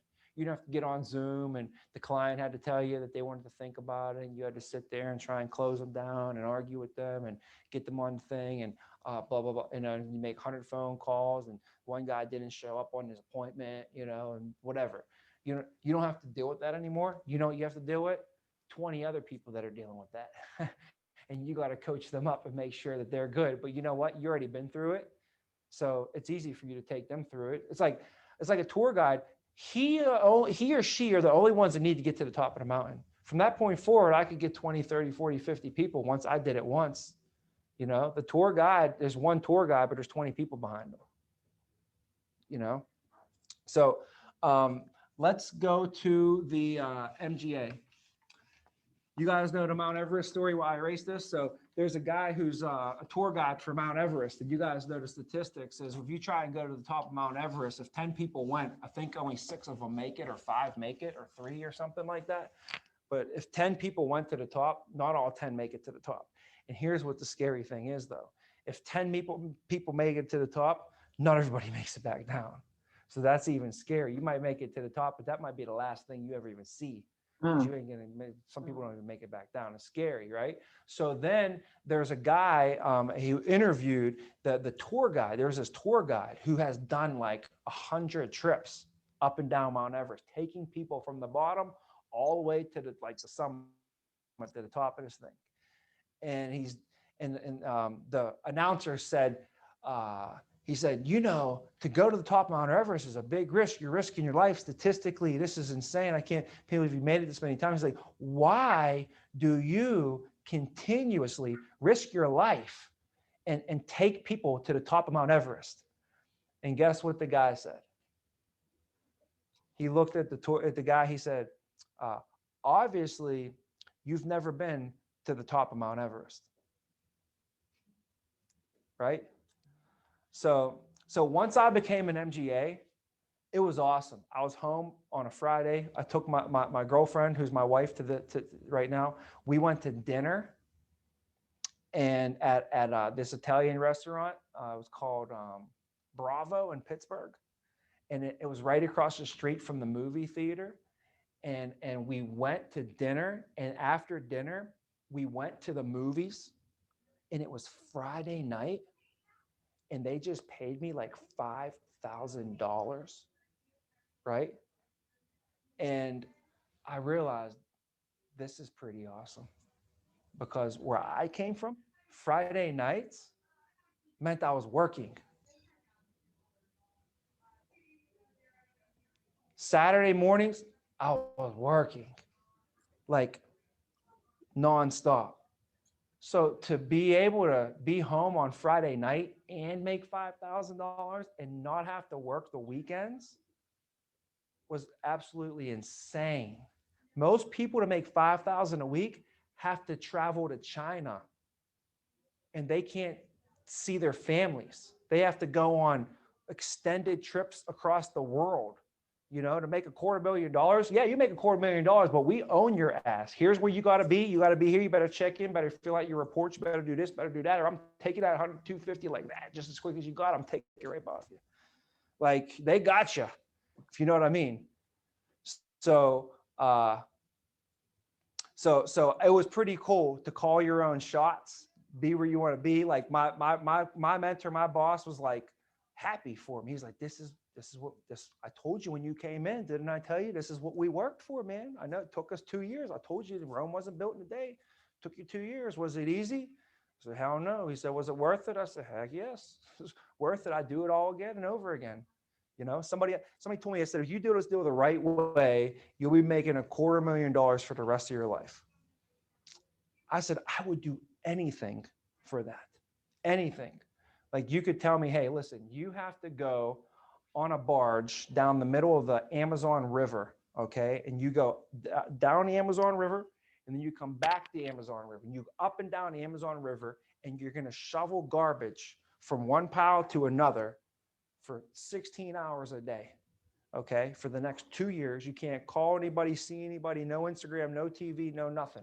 You got to stay on a barge for 2 years. But when you come back, we'll pay you $250,000 for the rest of your life. Would you do it? I would. If you're that type of person, then you're like me, which means you'd pretty much damn near do anything for $250,000. You know what I'm saying? Like, for the next 2 years, if you told me I had to sleep in that corner behind that plant, I would sleep behind the plant for the next 2 years. You know, I would do whatever it took. I mean, I don't even know what I wouldn't do, really, you know? And this was, you're talking to a kid that at the time was in his young 20s, and I grew up with nothing. So like, I probably would cut a finger off at that point. Like, going back, I was desperate. You know, like getting your PhD. PhD meant for me, what did it say? Poor, hungry, and desperate. I was poor. We had no money. I was hungry for an opportunity, and I would do I was so desperate, I would have did anything, literally anything, anything from what I saw growing up, you know? So this is just amazing, amazing changed the world for me and my family. But here's the key. Now, the whole thing is when you get to the top, you got to take other people, right? So when you become an MGA, now you got to get other people there. So you become what's called an RGA when you're an MGA, okay, and you have a GA. You're an MGA, you have a GA, okay? This GA now gets promoted to an MGA over here. You now become their RGA. So this right here, this is you. This is the MGA you promoted, right? And then over here, this is who? Who's this MGA? This is you too. Okay, so you're an MGA and you always run your MGA team. And this GA ends up getting promoted, takes a couple people with them, they go run their deal, but you still got a whole bunch of people back here. Next man up, next woman up, next person up. Now Alex steps up. She's my GA. I'm rolling with Alex. We set the goals. Boom, she hits them. 6 months go by. She hits her numbers. Now Alex goes. She's an MGA. Boom. She takes a couple people with her. Now up. Who's next behind? Gina. Now I'm working with Gina. So Gina is my GA. I'm working with Gina. And then boom. Now she gets promoted to an MGA a couple months later. So I'm the RGA over Gina, Steve, Alex. I'm the RGA over those three. But guess who I am over here still? I'm still an MGA, okay? So for me, I became an MGA, and that set me up. I was making $250 a year off of that. So I got $250,000 a year coming in off my MGA team. We're rocking, all the time. That just happens. But then also now I'm an RGA over here. So how do I get paid off of this? How do you get paid as an RGA? Okay. The RGA is at 80%. The MGA is at 75. They get a 5% override on the team. Let's use an example of you get a situation like I had set up after 4 years. So after 4 years, I was an MGA, and then I had 1, 2, 3, 4 MGAs, right? And each MGA was doing about 25,000 a week, right? So my MGAs, they were doing 100,000 a week, my MGAs. Well, they get 75, I get 80. So what was my commission? My commission was the 5% times the team production. So every week, my commission was $5,000. And then we got a 65% advance. So I got about $3,300 a week in your advance, okay? Now on top of that, the bonuses are way better. I got used to get 20%, 40%. Now the bonuses are 100%. So the way it works now is the RGA leadership bonus. RGA leadership pay, we just figured out, right? The 5% off the total ALP. We figured out the RGA commission, your RGA commission, right? RGA commission, boom. The second way we get paid after commission is bonus. The RGA bonus is 100% of whatever the MGA bonus is. Okay? Each one. Yes. Yes. So we just did an example of the MGA gets a $30,000 week in production. Their bonus is like $3,700. Okay? So if an MGA does a $25,000 week, their bonus minimum is going to be $2,500. So I have these 4 MGAs. Each one of them got $2,500 in their weekly bonus. So they total bonus money of what? $10,000 in total bonus money that got paid to them. And since I'm the RGA, I get 100% of that. So my bonus for the week is what? $10,000 is equal to my RGA bonus. So 10,000 plus the 3,300 is 13,300 or something like that. So $13,000 is the RGA income. Plus I'm still an MGA over here making $5K a week. So add the 5 onto the 13 is what? $18,000 for the week. This is what I made in my 4th year with this company. I made $937,000. So I made more than that per week. But I also had residual income coming in at that point, a little bit. So, how long would this take? We'll go over that in a second. But any questions on this? This took me 4 years. I was 25. I started 25, 26, 27. And when I was 28, 2008, I made this. This is what happened. And when I did it, we all had to drive to our appointments. We all, like literally, I had to, number one, to hire you, you had to come to the office. If you didn't come to the office, I couldn't even hire you. To train, you had to be here. To go see your people, you had to drive to all these appointments. Like we did all of this, and we had the restrictions, the physical restrictions, no virtual. I couldn't hire people in Ohio and all over the place. I didn't even have Instagram. No socials or anything. Who is the RGA now? Is he in? Who's the RGA? Yeah. Yeah, so I'll show you the RGA and our deal. I'll show you our deal, how our deal is structured right now.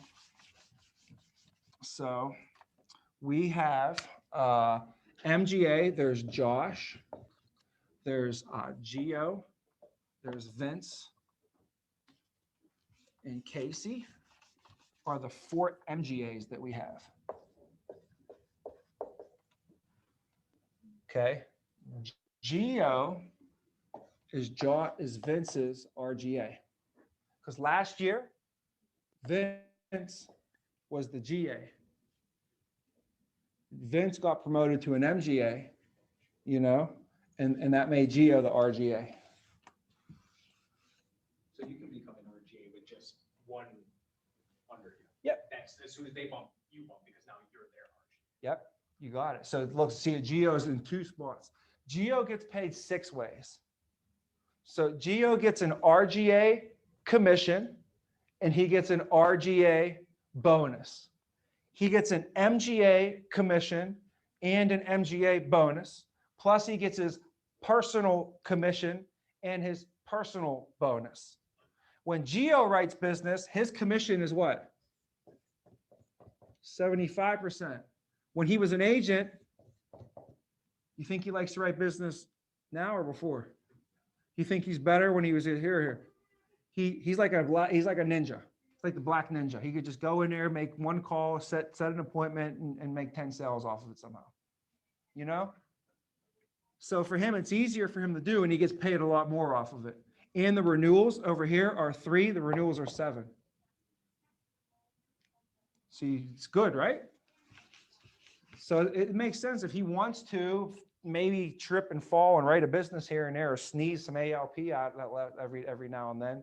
Like for him, it's so easy, So he can go do that, and that's where you're going. You're gonna be just like that. It's gonna be so easy. Like, all right, I guess I'll make a couple calls, make a couple $1,000 real quick. Like, I'm making 18 grand this week, but I'll take an extra 2.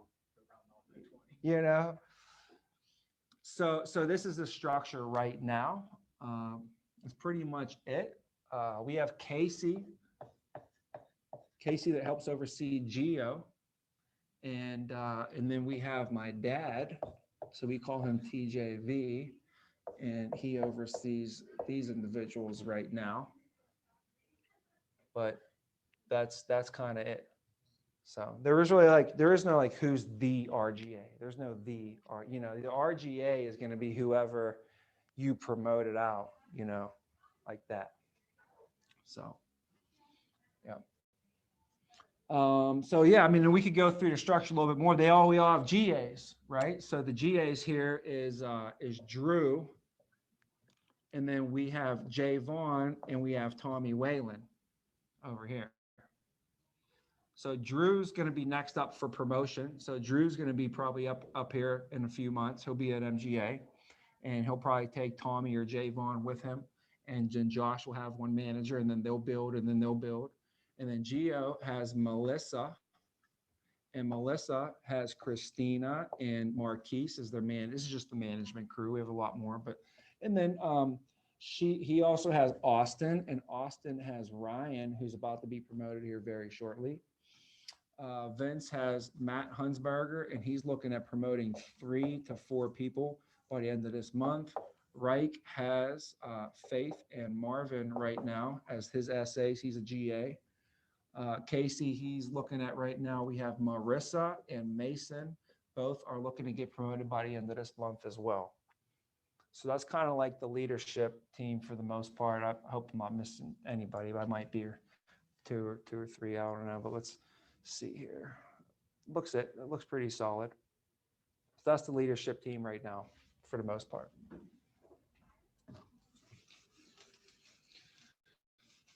But we added it up. We have over 50 years of experience just in those top 6 people that you saw up there on the thing.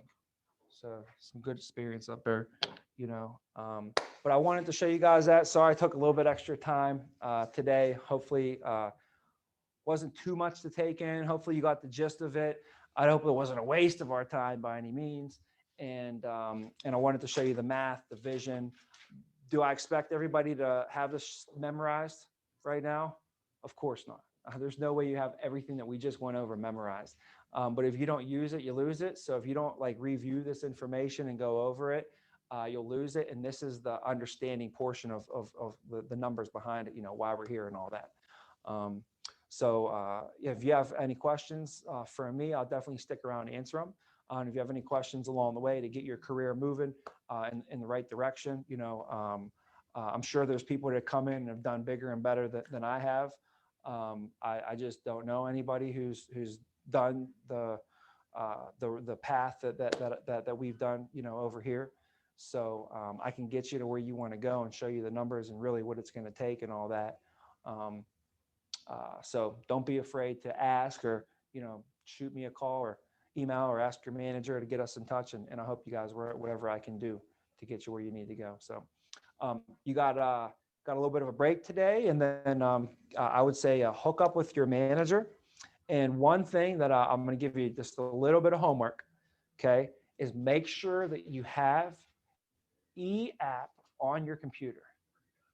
Okay, make sure you have eApp on your, some people are already like, yeah, and some people are like, oh, I don't have it. Okay, here's what you do. Tell your manager that Tommy said, I need to have eApp on my computer. Can you please help me? And it's pretty easy. They just send you an email and you download it and it goes on your computer. Okay. And the reason I want you to have that is because for the next like 10 days, pretty much, I want you guys to practice doing an application on your computer, 2 of them every night. Every night, practice these applications. By the end of training, you're going to be so much more comfortable and confident with the application process. So that's the only homework. We'll see if you guys can do it, you know, but to ask your manager for examples if you don't have any. But what I did the first few nights is I like got my mom, got my dad, got my aunt. I called one of my friends and I just said, hey, I need to practice filling applications out. Let me just role play this with you. You know, so you can get a couple of them in there and just give different scenarios. Ask your manager. I think Drew actually has a good like 8 or 9 hard examples that we like to use, good practice ones. So just as a side note, I hate giving homework and nobody likes people that give homework. So don't hate me, but I got to give you a little bit of homework, guys. So practice your eApps, practice them, because when you get to the end of the presentation and they say yes, you're going to have to fill that thing out. And if you start filling it out, like, what was it, Joe? A J-O-E, was it Smith with an S? Yeah, Smith. Wait, that was Joseph, right? J, so that's a J. Well, I gotta erase this. Oh, that's freezing, guys. J-O-S-E-F or P-H? You know, you guys are probably getting annoyed and frustrated with me right now because we've been on this call for how long? A while. And if I keep you on this call for an extra half hour and you have to hear me do that, you're going to be like, does this guy know what he's talking about? Like, wait a minute. He wants me to give him $100 a month for the rest of my life. I don't know about this anymore. You know, he said he was a professional. So it literally can take all the steam out of your presentation, all the wind out of your sails, and all the confidence out of your client at the end. If you're not professional with the application. Okay. So do at least 2 practices a night on that. So when you get to the presentation and they say yes, you're not like, oh, now what? What do I do next? You should already have done that a whole bunch of times. Okay. Hey, I appreciate your time today, guys. I'm excited for you. And have a great night on phones tonight, guys. Call your manager, hit up your manager, let them know how class went today. All right. Thank Thanks, you. guys. Thank you. Thank you. Bye, guys. Nice to meet some of your faces. Bye. Here, I'll show you their faces. You can say hi to everybody. Oh, hello. You guys are on the big screen up there. You see that? Oh. Yeah, Nice. all day.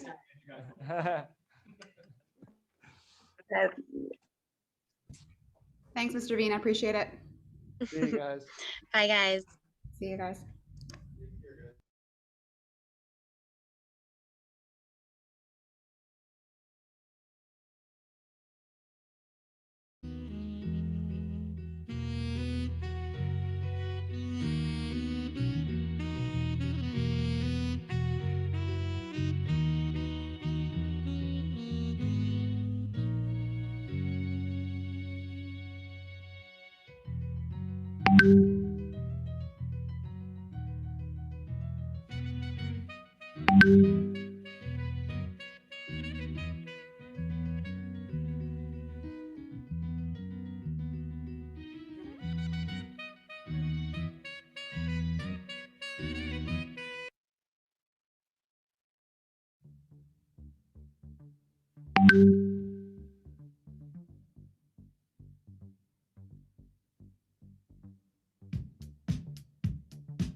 CJ, can you just check your WhatsApp, please?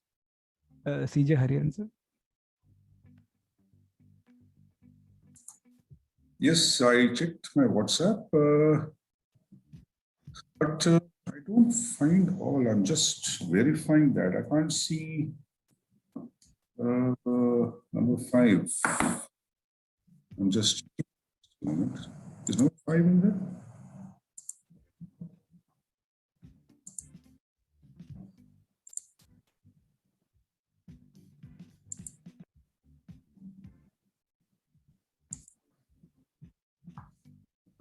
I'm not seeing number 5. Are you able to see number 5?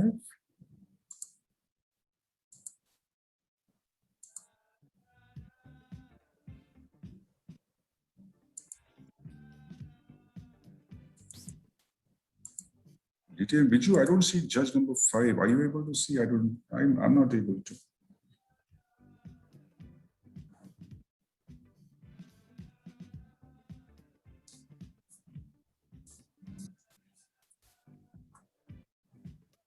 You just text him and we'll take care. No problem.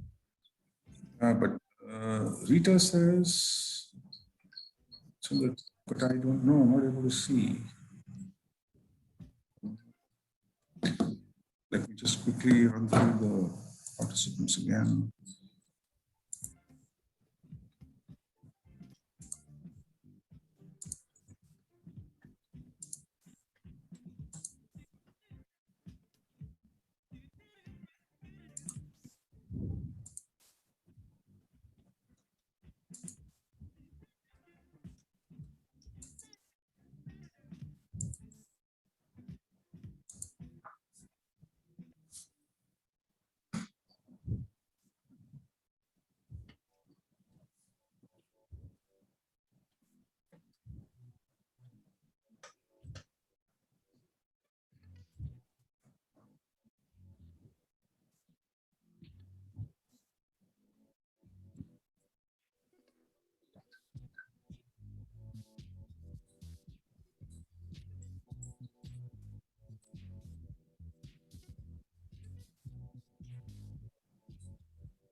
Hello.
Okay, Hariharan, CJ, it's done.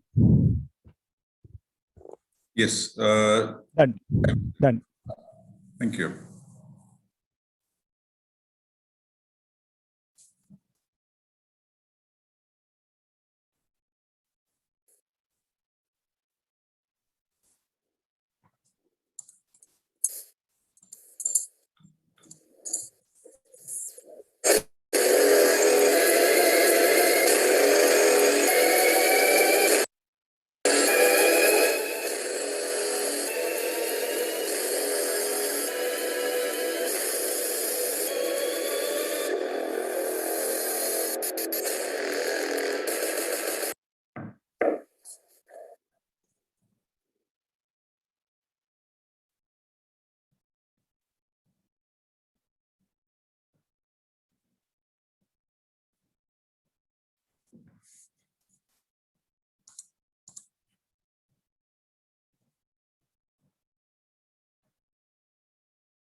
One second.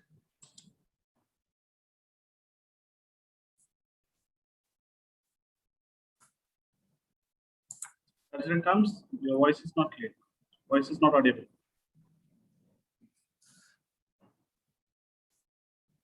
Adira, can you pitch in?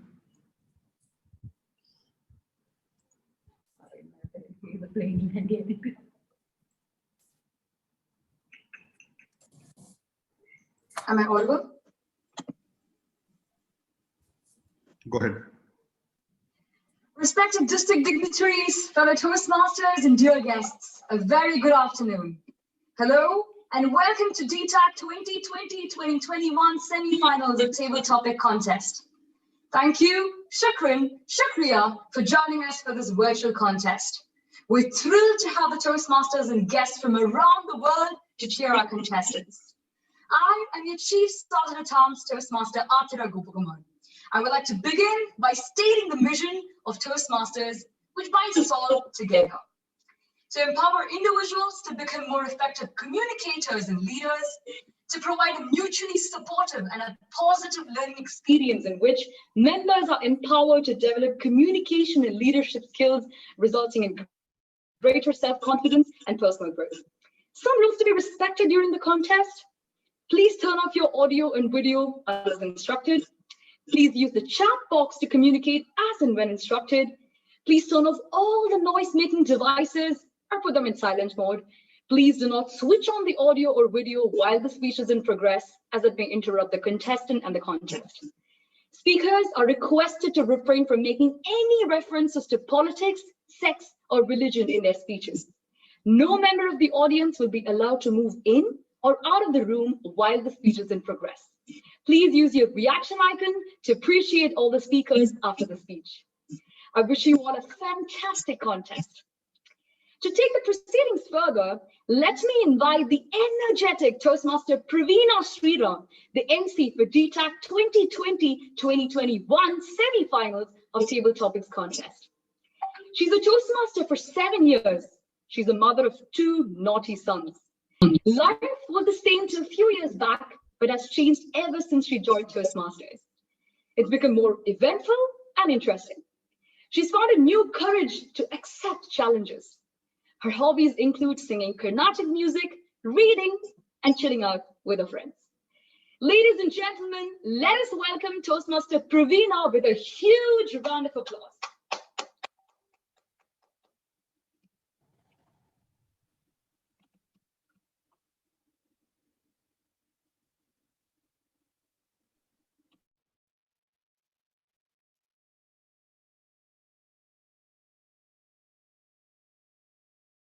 Thank you, Sergeant at Arms, Toastmaster Atira, for that wonderful introduction.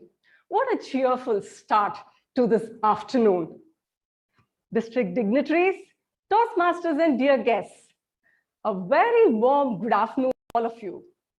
It gives me immense pleasure to be your Master of Ceremonies for this Table Topics semi-final